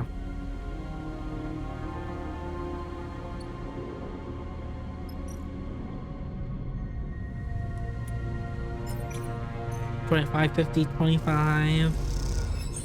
Okay, nice, nice, we got it. Okay. New area, the deep bays. Deep inside the Delaric, there are masses of intact scrap. This is valuable material, but it's also what's holding the ship together. Oh. Okay, we'll do that last then. I think I should do this part first. Okay, but good thing I got great die here, so 100% positive actions. I got 3 6s to work with. Technically, this moves up to a 6 as well, so we'll just take them all. Give me the +2. Nice. The bridge of the Delaric lies silent. The pale beams of your suit lamps catch rows of terminals and clouds of glittering dust. Wires wave like seaweed, and the whole scene appears as if underground. Chaotic but still. Junie glides past you, disturbing the dust and taking you by surprise as she does. She has been a stoic presence so far, but in this moment she seems drawn forward by some force of curiosity. You watch as she bats away the debris and begins checking terminals. I'll let her work. She's already prying an access panel off one of the more intact looking terminals, and as she does, puffs of rust color of the vacuum around her. Let's approach her. She turns back to the terminal and finishes prying off the plate, then, quickly, she reaches inside, fishing around for something. Her hand comes back out with a waving cable, topped with a thick connector.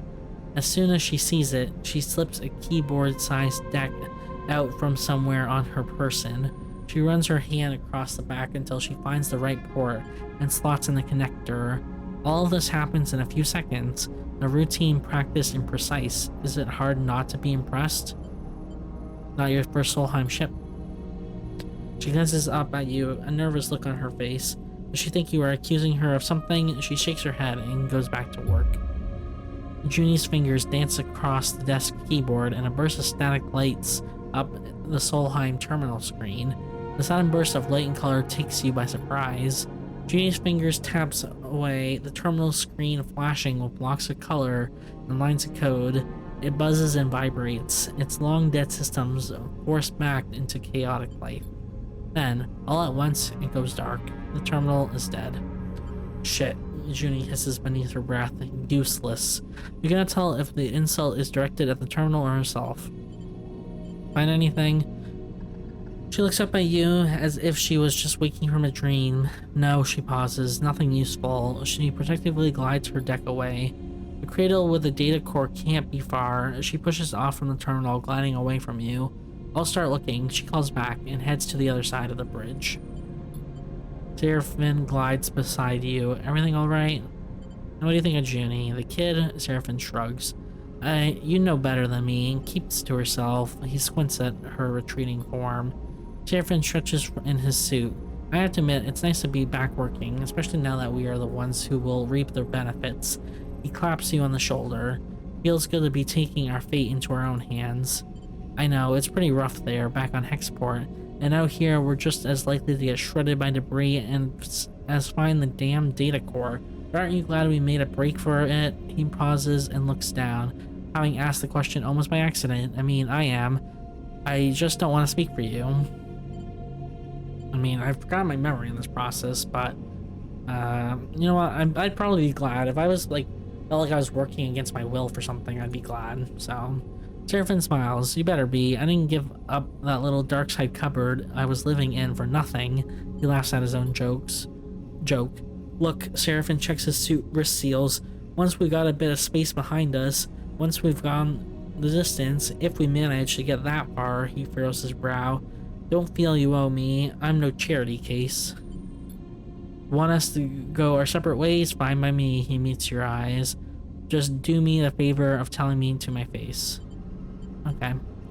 I will. Seraphin nods, but doesn't respond. After a moment, he shines his torch out into the dark, checking the rows of terminals all across the bridge. Watch the glittering dust as it eddies in the beam. Seraphin sighs. Let's get to it. You watch as he crosses the bridge, his torch probing the dark corners. You feel a chill run through your body as you imagine the people that once ran the ship. The Solheim crew, surely long dead. What was it like here before the collapse, when the system was the jewel in Solheim's crown? It's impossible to know. That history is lost to you now. All you can do is pick what you can from the ruins. Delric Bridge. Okay. Reboot the system. Rather than hunting old pathways, rebooting the selected sections of the ship's system might reveal the data core's location as it responds. So yeah, it's for her. But I don't really kind of want to do a one die. One way to find the ship's data core is systematically track the old pathways through the Delric in hope of finding the one that connects it. We haven't used any of his die, so this is a 50 positive, 50 neutral. So, yeah, good job, Seraphin. We got a bit of stress from that, but we did find the core.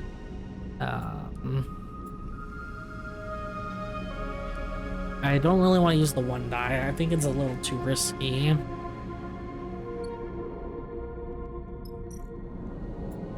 This is Endure, which is not really great for me.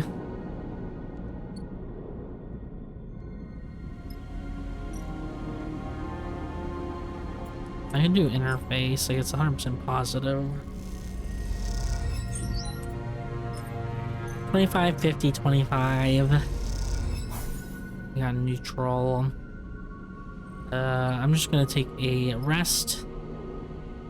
We're not gonna use her last die, I know, but I don't want to risk it. You have taken damage to a dice because of stress. When your dice are rolled at the start of the cycle, your stress takes if you take damage or not. Higher stress means a higher chance of damage. The white markers above the stress bar tell you which number will be damaged. Will damage your dice when rolled. Each dice has 3 dice health. When this is depleted, the dice will break. Must be prepared to be used normally. Okay. I do need Endure for this, which is we rolled 2 1s. It's danger. Oh, shit.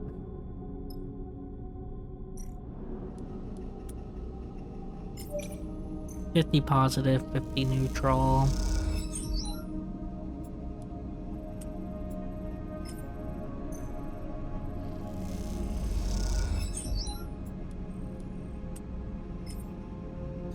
I'll just guarantee positive this one.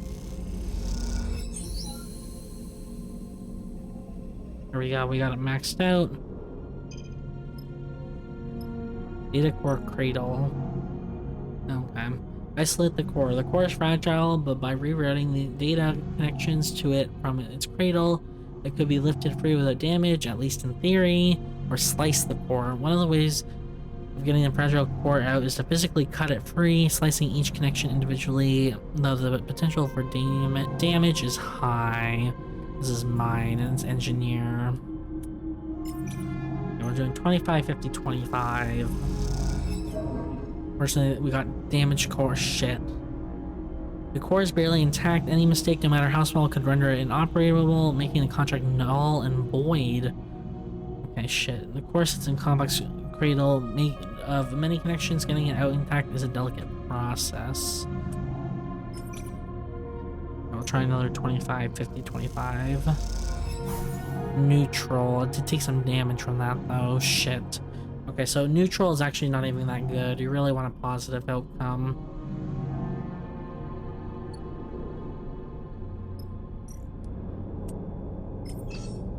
This will cause issues for the ship. And this is not even good. It turns into a 1 for me.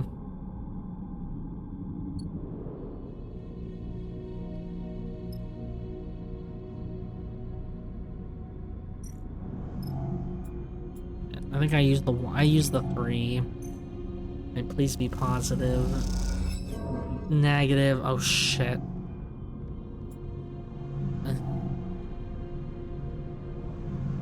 We have 3 chances left. It has to be positive. Okay, we're gonna end cycle.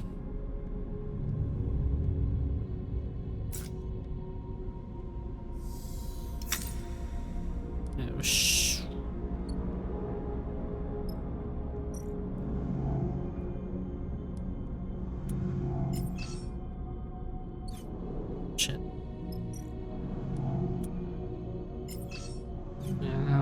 He's not good for this stuff.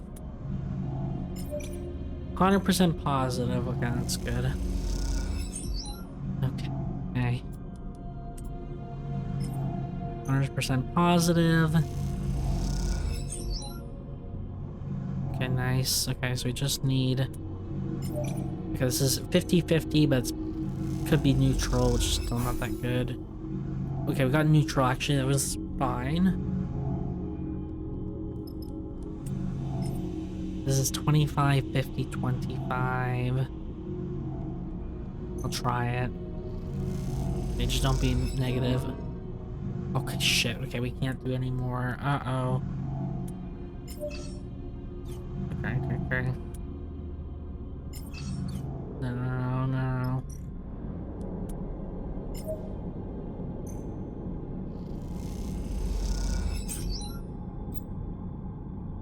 Oh, shit. Contract stress has triggered a crisis. Crisis will add 1 contract stress per cycle. That's resolved. Oh shit. Well, no. What did I do? All breach. Emergency seal. Oh sh. Okay, please don't get negative. Okay, breach sealed. I have 50% of me negative.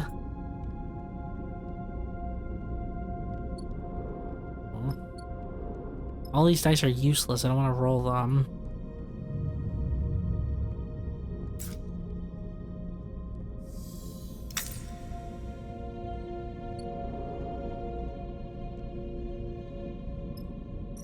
Okay, you need to fix this ASAP, so...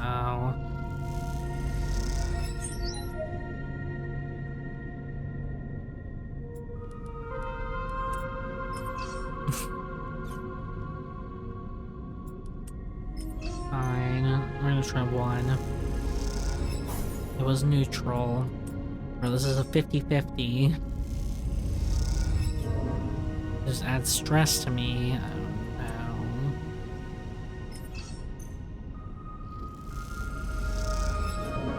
Bro, I'm like super stressed out. Okay, engineer. This is a 100% positive outcome. We got it. Oh my gosh, we got it. You watch nervously as Junie guides the core out of the cradle, a large ball almost half your height in diameter. It glides up out of the framework that held it, connections waving loose and cut. Her breathing comes through the suit's comms, loud enough to be picked up, and it fills you with tense energy as you watch. Over the course of this job, you have seen Junie both focused and distracted, nervous and precise, but you have not seen her any more confident than in this moment now. She floats beside the data core, handling it with care and skill, as if it was the vast egg of some endangered bird.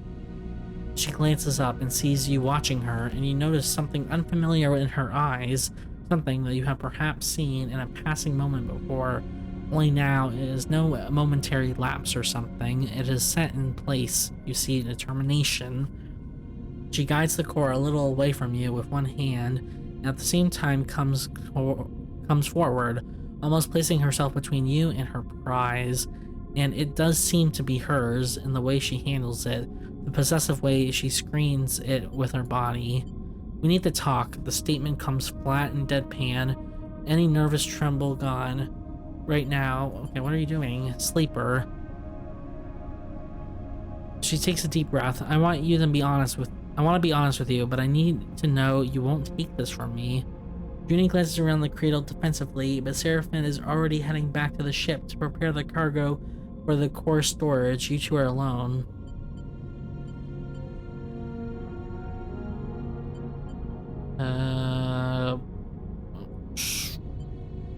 Fine, I won't. She looks at you hard, trying to read your expression. Karsten doesn't deserve this treasure, Sleeper. Junie glances over her shoulder at the core. Do you know how many of these are left intact? She shakes her head. And all he wants to do is wipe it clean so he can use it to interface with Hexport. All that data gone. I mean, a contract's a contract. What do you want? I want to extract the data to make use of it. You see some genuine emotion flicker in her eyes. She sighs. After extracting the data, the core will be unusable. There's a security system that will fry it if data duplication is attempted. I can delay the security response long enough to copy the data, but after that... Man, look... I can't let you do that. I mean, we're doing a contract. Like, I understand the data is like precious to you, but a contract's a contract. Like, this is a $400 contract basically. Like, I can't let you do that. Sleeper, please. She pushes the core a little farther back. We don't have to do it like this. Look at this place, Sleeper. She gestures to the cradle room, a dark and twisted cavern of long dead tech. How many of these places are left? How many chances do we have to recover anything this old, this fragile? Like it or not, we live in Solheim's shadow in their ruins, yet we know almost nothing. What chance do we have to understanding how we got here and when others like them, like Senate Stat and Conway, are descending on the system? What can we learn from the core? I don't know, Sleeper, that is the point. She gestures around herself. We can learn our history and how the system was settled. We can better learn the technology we build our lives on. We can uncover Solheim's crime and seek to make amends. She looks at you with pleading eyes. We can see beyond survival towards something else. You have never heard Junie speak like this, and you realize what you have taken for nervousness was actually control. This, the person in front of you defending a decaying data core for their life, is the real Junie.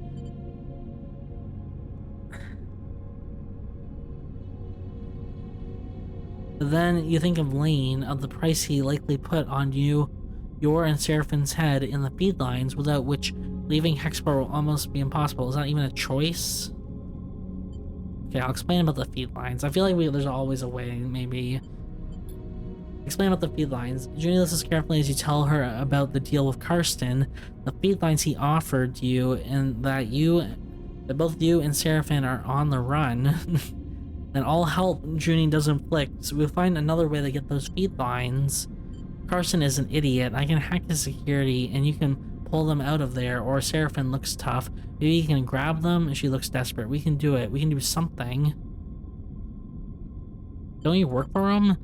Junie glances away. Look, I knew you wouldn't take me if... She sighs. I might have misled you there. I knew he knew where the Delaric was, or I heard your conversation. I've been keeping an eye on him. He paused. I know I lied, but I can help you. Oh shit, she doesn't work with them. Oh no, she is like a spy. Oh. Let me strip the data from the core, and I promise to help you get the feed lines. She meets your eyes with intensity. It's a lot of information to take in at once. You need a second to think.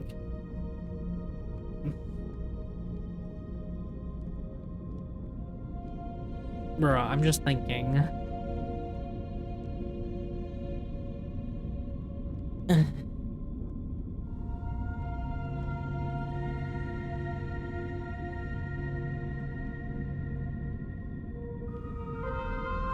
There's another way to get the data. It's $400 though. I have to work my ass off to get it. We do got some raw scrap which we can sell.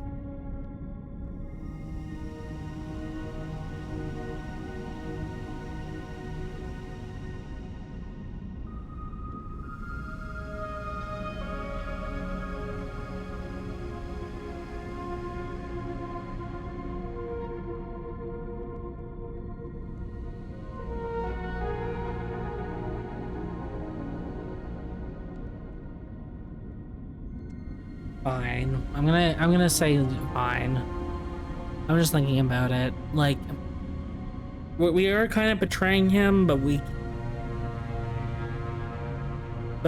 can buy it. Shit.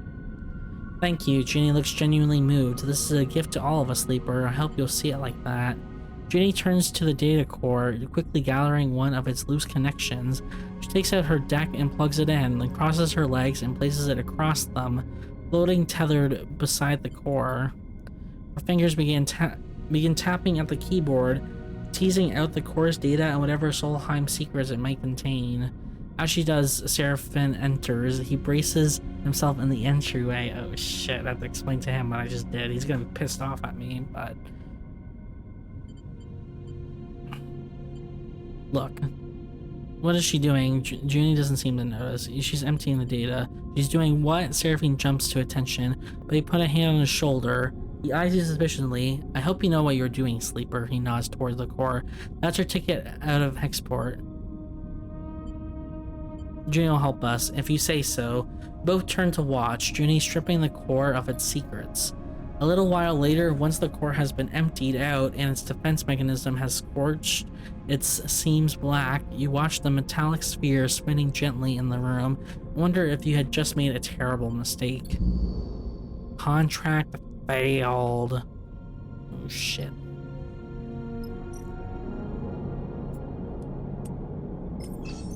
We're just 50-50 it. Shh, oh god, we're super stressed.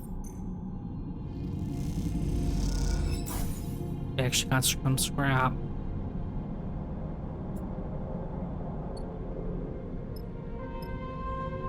No, it doesn't really matter.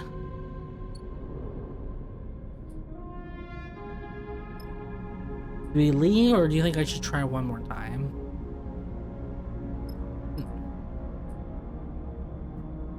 Oh, I didn't try. I didn't realize she had some. Okay. I'll try one more time. You've used all your energies and are now starved. Oh, shit. While starving, you gain 1 stress per cycle. Energy loss accrues stress. Eats or gain... Okay, God. One of your dice is broken. Oh, gosh. Okay. God damn it. We're stressed and the crew's stressed. Oh, my God. Just so I can get some extra scrap. Guaranteed positive. Okay, thank you. Okay, that's it. Let's just go. Because it's gonna break anyway. We're done. We're done. Let's just leave. Okay. Give me the map. Contract concluded. You can now travel back to the hub. You won't be able to return. Yeah, let's leave. Let's leave. Get out of here, please. As you arrive into Hexport, Junie speaks up from the back of the cockpit. We're going to have to act fast if we want to take those feed lines. You and Seraphim exchange glances. You are both still getting used to this new Junie. We, Seraphim raises an eyebrow.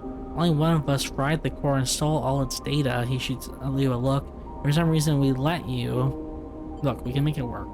What I'm wondering, Sleeper, is why we have to. Seraphim looks infuriated. I don't think Kirsten is going to take kindly to the idea we brought someone pretending to work for him on the job and let her have his prize, he scoffs. He points at Junie like she is an object. Do you even know what she's up to? Junie looks between the two of you. Hexport hasn't exactly been kind to me. You two trusted me even though I didn't deserve it. I'm not used to that. I want to repay it. Not to mention that Carson is probably ripping you off. Even if you get enough cryo, what's to say he won't raise the price? Trust me, he's no good. I was trying to deal with Carson to get those Delaric coordinates from the moment I arrived here, and he ran me in circles. She shakes her head. Seraphim is watching you closely. Even if I do take you at your word, which, given everything, seems a little tough. How do we even do this? He raised an eyebrow.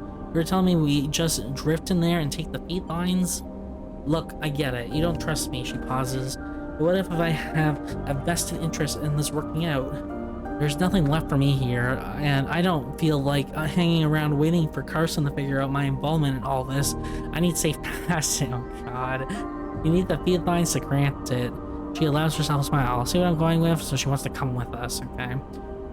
Seraphim sides. I don't like it, but it makes sense. What do you think, Sleeper? Look, I like it. Alright then. Junie smiles. Let's prepare.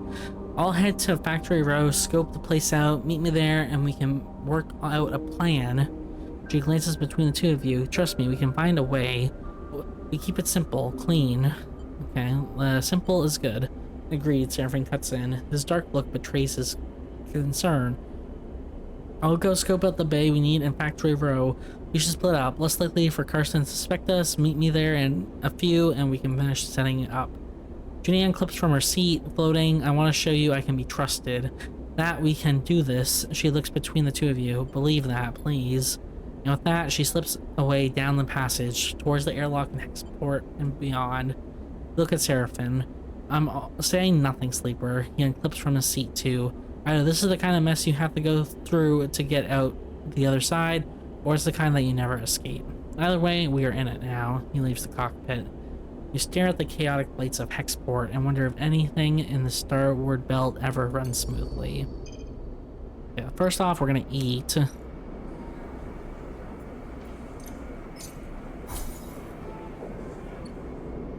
Second of all, we gotta repair the... Oh shit. Oh no, we have 4 days. Oh no.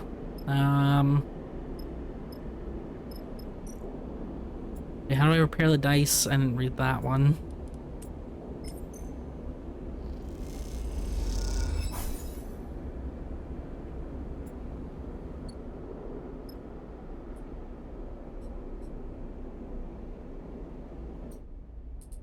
Guide. Okay. And at the hub, you compare dice at the rig workshop location once unlocked. By using rare and scrap components. Oh shit. I don't have it unlocked.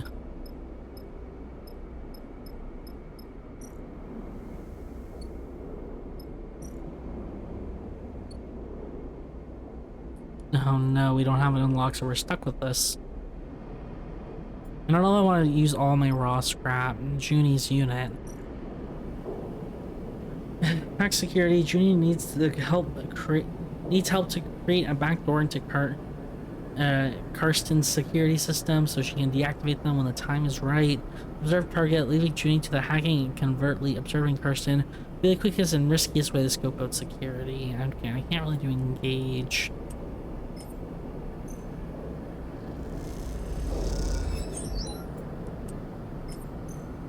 $25, $50, $25. Neutral.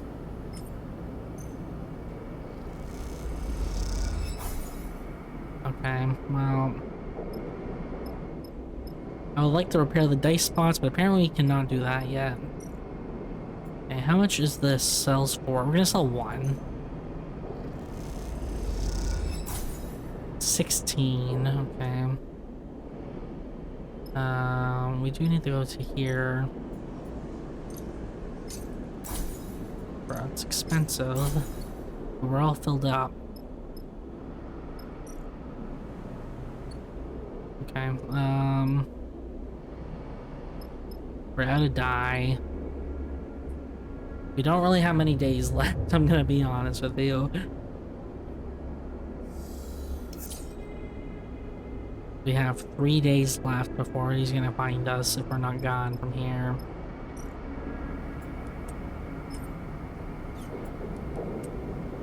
Yeah, I'm like, I can't do that option. I have to do this.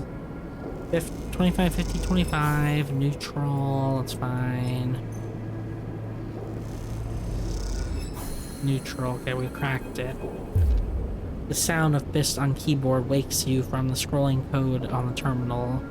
You turn to see Junie, a rare half-smile on her face as she floats cross-legged with her deck in her lap. A blue light on the snap-on screen makes her eyes glint with a glittering excitement. Got it. Got him. She shoots you a look. Karsten's whole system is mine. You push away from your terminal to glide over to her screen. Running the mapping protocol now, I want you to know about every little dusty corner of his network. Is there much to map? She squints at the screen. Weirdly, there is. It's coming up now. It seems Karsten is pretty paranoid. His whole system is iced over with some serious security, she frowns. What are all these layers of? A red pulse flashes across her face, changing her features as it does. Shit, shit, shit. fingers dance across the screen, the keyboard. Something is closing the port. We need another red flash, and her screen goes blank. Junie, this hits the keyboard again, harder. We've been kicked out. She is rapidly shaking her head. There's no way a salvager's shop could have that kind of countermeasure. She looks troubled. That's it, we're locked out. She looks over at you. It seems so. I think our friend Karsten is involved in some nasty stuff. She rubs her forehead in thought. Wait. Her fingers fly across the keyboard, her screen flickering with commands. A complex node graph assembles on the screen, a mess of interlocking connections. The mapping protocol did enough, as she points at the screen. All the security systems are there. She indicates a dark section of broken connections. We didn't get what's here, but it seems like we found some kind of archive. Nothing we want. So I guess what now? Ginny pulls a thumb drive out of one of her many pockets and slots it into her deck. Time to train my cat. Your cat. Identify the program. Sure, we'll try. Neutral. Check pass. You watch the code spilling across the screen and notice the addresses from the node map being marked and logged. It appears to be some kind of exploratory program. A ripper worm, perhaps? But why would Junie want the data from Karsten's network? You glance at Junie and notice she's watching you carefully. I see you following along, but trust me, you haven't seen one of these before. It's a Katzenjammer. Well, Katzen is just cats in German. Cat for short. Basically, it takes a network map, find the weaknesses, and when you hook it up, blast the network with so much network noise and raw data that it becomes unusable. She smiles herself. Any tech connected gets a killer headache. I built it to take the remnants of Solheim security systems out of commission on old Delarix, she squints. I had one too many close calls. Okay, so what will do the Karsten shop? Pretty much fry anything on our map. Camera, shutter controls, alarms, it'll be pure chaos. She plucks the thumb drive out of her deck and hands it over. The cat head sticker on it catching the light as you turn it in your fingers. We've still lost access, of course. Junie turns back to her screen, bringing up another node map. But there's an old Solheim port from the original facility just outside Karsten's. Slot the cat in there and it should be able to find a back door. Okay, so how can you be so sure? I spotted it on the map. She brings it up in another window. Karsten's hooked up to the old fixed network. It's a classic weakness. This isn't going to be quiet, she squints. His whole system is going to get data blasted, and it's not a subtle hack. When you slot the cat, you get in, grab the feed lines, and run. Sounds like one hell of a risk, and no shit. Seraphine's voice catches you both by surprise as they slip into the dark and empty unit. Well, Junie pauses, looking between the two of you. It's our best option. Seraphine narrows his eyes, and where will you be while we run the gauntlet of scrambled security and make the grab? Junie looks away. I can monitor how it goes down remotely from here, or the ship. Seraphine gives you a look. You can tell he's finding it hard to trust Junie after everything. Yeah, he's worried that she's just going to take off with the ship. But, I mean, there's no fuel line, so it's not like she's going to get barred. You know what? I'm going to trust her.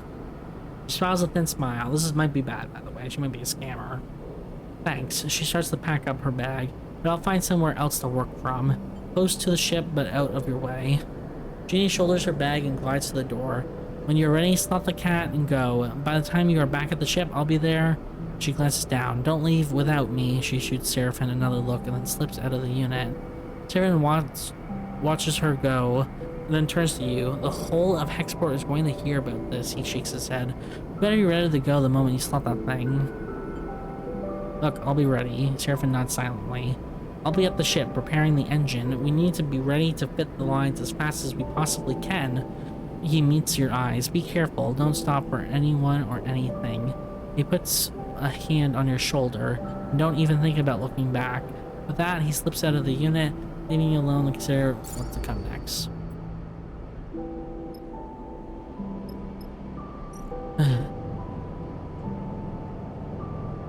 Okay, so he's basically saying, like, wrap up everything you need to do here. Sorry, I didn't look at that one. This one. We'll keep one raw scrap just in case we need it for something. But I want to get my energy up.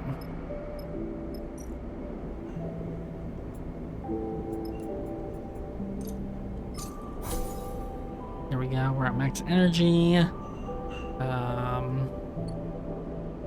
don't know if I need dye for anything.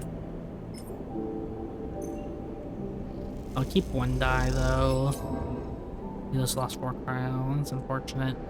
We gambled and it did not pay off. Okay, well, I'm gonna keep one just in case we need it for something. This might be a waste, but it's a 2 anyway, so like, what am I gonna do? Let's use the Katzen jammer, and we have 76 money. We are all fueled up. We're all stocked up. We have 1 raw scrap or something. Maybe we can sell it somewhere. I don't know. Let's just go.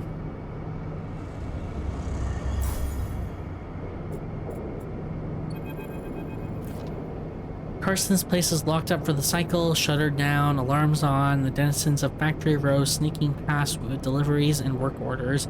You hold your position opposite the shop and take a deep breath, waiting for a sign that this is going to work.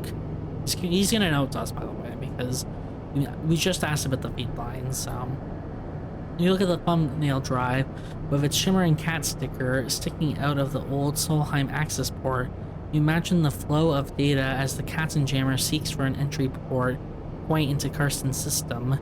You think of Junie, tucked away near the ship, watching you through the public networks. You think of Seraphin. Also, we're kind of screwing this guy over for no reason. Like, I feel a little bit bad for him. I'm gonna be honest with you. We're doing it to help this one person, but we're stealing what he worked on. So probably, even if it's not worth 400, say it's worth 200 or even 150. Like, that's still like a decent amount of chits, right? You think of Junie, tucked away near the ship, watching you through the public networks. You think of Seraphin, deep in the engine room of the rig. Hurry the hell up, you think. Enough waiting. Then you hear it, a pulsating white noise spluttering, and then screaming out of Carson's shop. The shutter scissors up and down, the lights pulse, the alarm gurgles in confusion. For a moment, you are stunned into stillness. People stop in the streets, then turn to look as the shutter's motors burn out in a cascade of sparks and acrid smoke. Now or never. Okay, we're gonna try pushing carefully because I cannot rush because I have no engage, so we pass the neutral at least. You skirt around the people watching, using them as a perimeter. They're pointing and talking, some of them laughing, while others looked concerned. You confidently push past them and glide inside without looking back. It takes you a moment to gather yourself in the chaos of the shop. The wall-mounted screens scream out white noise, and the flickering lights make it hard to concentrate, but you keep your focus. You scramble over to the feed lines in the window, grabbing the bundle with both arms. They wave wildly in your grasp as you wrench them away and kick off from the counter, gliding back out into the passage. Your arcing glide takes you into the crowd. You steer yourself through a gap in the gathering bodies and kick off hard towards the port. The feed lines wave wildly, but you grip them hard to your chest and don't look back. Seraphin better be ready. Oh shit. Your arms ache from clutching the feed lines, but you don't loosen your grip until you see the entrance to the docking bridge. Sleeper, you almost ignore the call until you realize you recognize the voice. Junie glides out to meet you, her hand on your shoulder, guiding you towards the bridge. I'm with you now, she shoots you a glance. What a show, huh? She laughs nervously. It was certainly loud, she smiles a little. Wish I could have seen the cat in action. You both glide down the docking bridge, Junie helping you with the trailing feed lines. From what you can tell, news of the chaos in Factory Row has not reached the port yet. You feel a flush of excitement as you enter the ship's airlock. This is it, you did it. You try to feel focused, but the elation makes your hands tremble. You take a sharp turn in the central passage of the ship and make your way to the engine room. The feed line's now unwielding in the crammed space. Seraphin is waiting for you, shaking his head. Looks like we're in business. He lets out a sigh. And on the run from 2 different people now. He grabs the feed lines. I'll take it from here. He quickly begins the process of connecting the engine to the subsidiary fuel tank. You watch, catching your breath as he works. How about you make yourself useful rather than just making me nervous, Seraphin says, without looking up from his work. Go close the airlock and disconnect from the bridge. You and Junie glance at each other, both of you. Now, Seraphin calls out. The two of you turn and make your way up to the passage, your nerves settling now. You arrive at the airlock and reach for the control panel, then you see him. Karsten. Oh shit, he's coming. Coming up the darkness fast. Just close it. Your shaking hands input the closure sequence just in time. The door hisses and slams shut in Karsten's face. Oh shit, we scammed them. He glares at you through the airlock windows as he does. Docking bridges shut, shutters scissored close, blocking him from view. You hear a clunk as the clamps disengage. You are free. Seraphin rushes past, gliding up the passageway from the engine room. Come on, get yourself strapped in. Oh no. You and Judy silently follow him. Your head spinning, your thoughts racing. You slip into your seat as Seraphin punches in the departure sequence. The rig begins to pull away from Hexport. Seraphin's hands on the controls. You close your eyes and feel the force of the thrusters firing. Rep Bozo, bye-bye.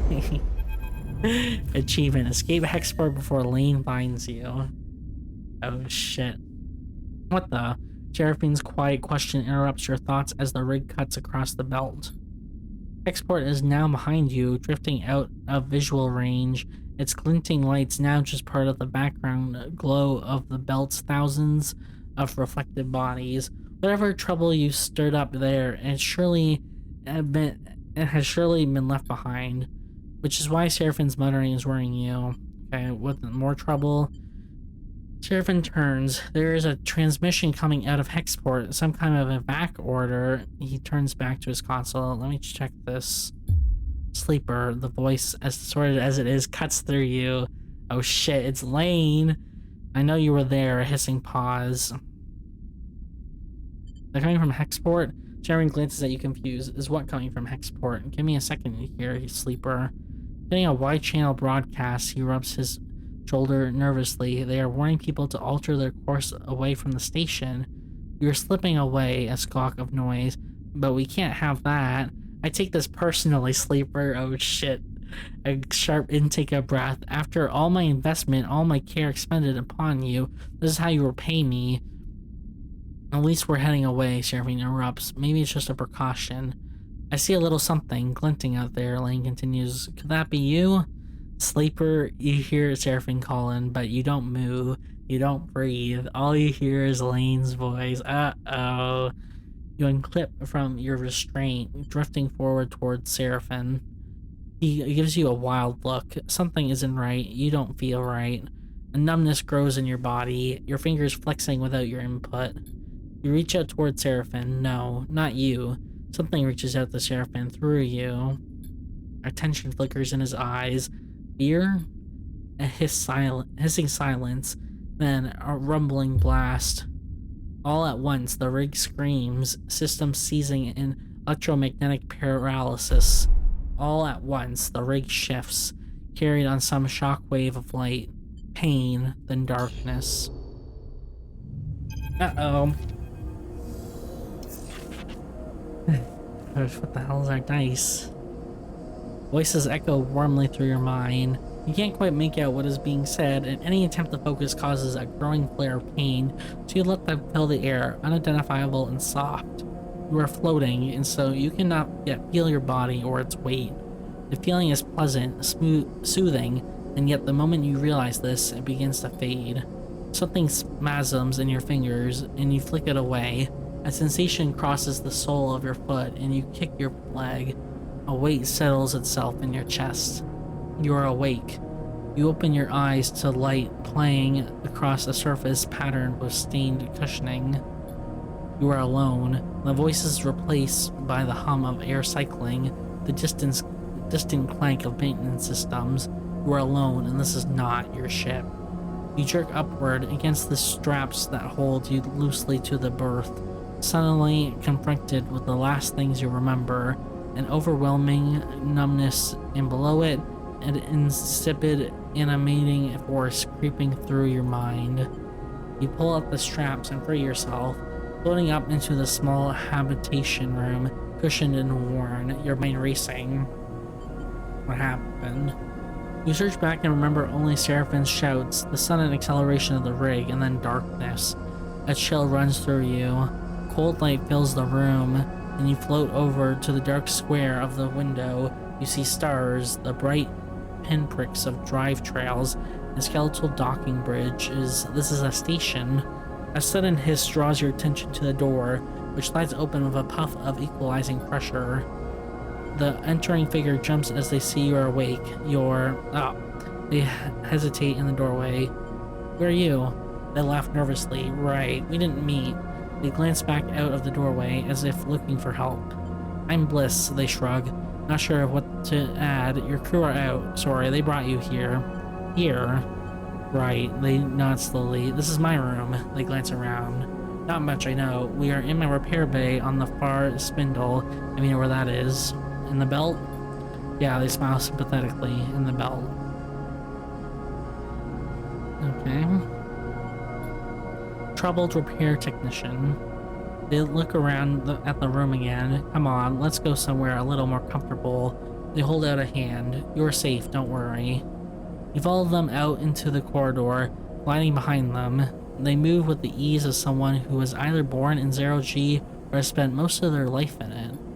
They guide you to an enclosed balcony where heavily scratched, thick acrylic windows look out onto a chaotic-looking wet dock. At the center of the dock is the rig, scratched and worn, but still your ship. It is a reassuring sight. Okay, so what happened? Your ship, he pauses. You're lucky, I heard your distress signal. You sense that they are holding something back. I guess that expensive long-range array I was tricked into buying finally paid off. They laugh to themselves. Well, at least for someone. You were out cold when I got there, and have been for all the cycles since. Your friend wasn't in great shape either, but he bounced back fast. I made a habit of doing that. Oh, there he is. He has like a bandage on his nose. Does he always have that? Actually, I don't remember.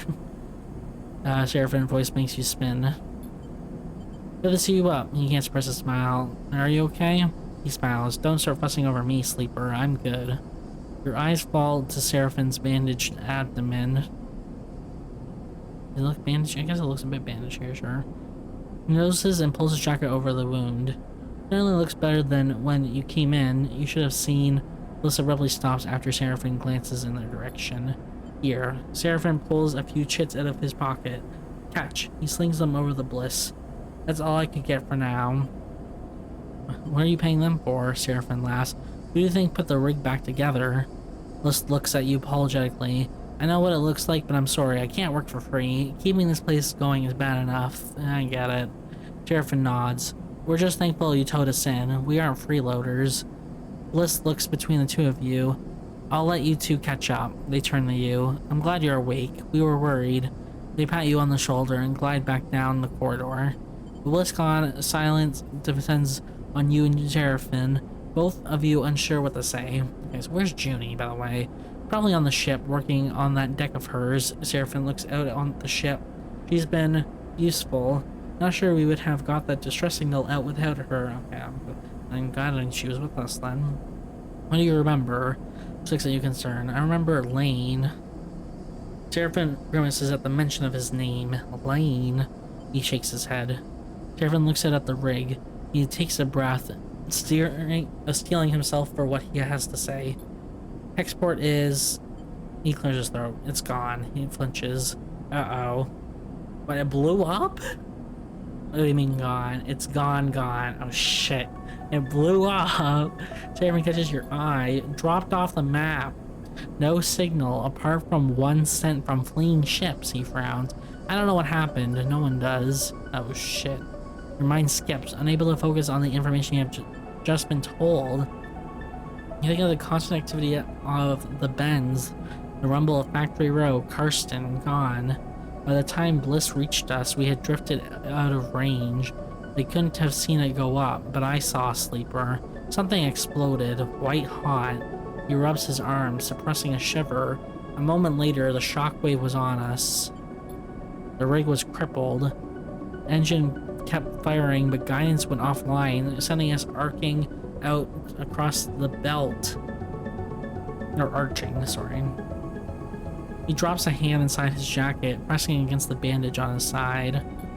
I managed to get her under control, but not before we started spinning. My restraints came loose, and you weren't even strapped in, so we both got scrambled. He smiles a weak smile. Felt like being trapped in an auto wash. He turns back to you. I'm impressed you made it, to be honest. A flesh and blood human would have been smashed to pieces. He goes silent, the image a little too raw for him to continue. You think it could be to do with us? Seraphin shrugs. Your guess is as good as mine. He squints. Would Lane do something like that? It doesn't make any sense. Utsubo is a gang. They run dark side. They don't go around blowing up stations. All anyone is seeing is debris and radiation. I picked up a lot of ship transponders before the rig went offline. Maybe some people got out. He stops, unable to add anything more. We both float in silence for a moment. Okay, so we lost our tail. Seems like it. He looks away. At least that shockwave would have burned our trail out of the belt for now. We already owe Bliss for the work they did on the rig, and it isn't finished yet. A few more cycles, I've been told.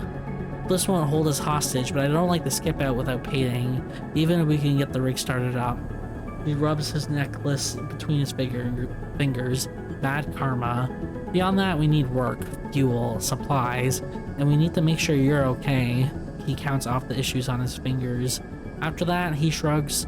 I haven't heard of anyone coming after us, and if they did, they'd have to come through Hexport or what's left of it. He looks away. The far spindle is way out of Lane's territory anyway. They call this bit of the belt the Wash, and the stations here run differently to Dark Side, so for now we have some freedom. Seraphin sighs. Freedom to go broke, starve, and get into even more trouble, that is. In all honesty, I was hoping you might have some ideas. He pats you on the shoulder. Okay, you know what? Let's explore this place first. As far as Spindle, there's plenty to see. This is a free station. No one faction holds control, so it's quite the circus. Just watch your step out there. Seraphin pauses and stares down. Look, Sleeper. He rubs his side. I'm not sure I can work right now. I just got kicked out of a salvage yard for passing out on the job. He looks away. Even with the pain meds, I've been able to scare up. I can fly, that's for sure. He stares obstinately at the rig, but you're going to need some crew if you want to do any serious work. He chews his lip. I'm sorry. No, don't be sorry. If you're injured, you're injured, you know. It is what it is. Seraphin nods. Thanks, Sleeper. He turns away. I'm going to take a rest on the rig. I'm wiped. You look out at the rig as he leaves. The warmth and softness of your waking moments now feel like a distant memory. Is this what you wanted? Freedom? A chance to work for yourself? Not Lane? Well, here it is, with all the problems and complications you could imagine. And at what cost? Could Lane have wiped out Hexport just to try to end you? You shiver at the thought. But if not Lane, then who? Theories cloud your mind. My anxiety brain 100% would think about it. I dwell on it. Could it have been Conway, a drone, or mind drifting Starward? Senstat, perhaps, with some plan to weaken the belt? Or a belt faction attempting to flip the board by intent or mistake? The belt had considered itself safe from the war brewing in the inner system, but now, Hexport's loss will be felt all across the Starward belt. But what does that mean to you? Your needs are much more immediate, apparent. Those must come first. You take a breath. Time to make a plan. You have gained some glitch. Glitch is a penalty you gain from repairing dice and from Lane's attempt to hack your system. Oh shit. Your current level of glitch is represented by the glitch clock to the right of the dice. You can have a max of 6.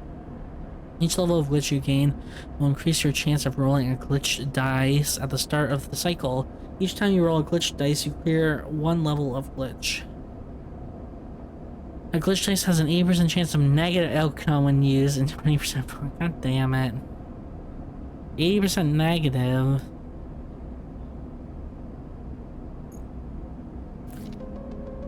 You find Junie in the airlock, her small collection of things crammed into her bag.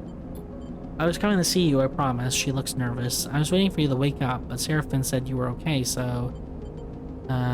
you're going? She looks away. I am. While you were out, she pauses, concern for you obvious. I was digging into the data I pulled from that core, the Solheim one. There's a lot of stuff in there. But it's possible to read. Either I'm decrypting it wrong, or I don't have the right cipher. Whatever it is, I think it means the data is important.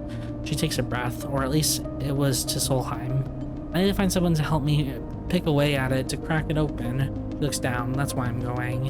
I mean, we could take you there. No, look, she takes a sharp breath. After what happened with the rig, Bliss saving us, we were all lucky to be alive. She shifts her bag on her shoulder. I think I'm better off alone, for now. Oh, she suddenly reaches into her bag, producing a handful of chits. Some of the data I sold just so I could buy myself a ticket to where I need to go. It's not much, but here's your share.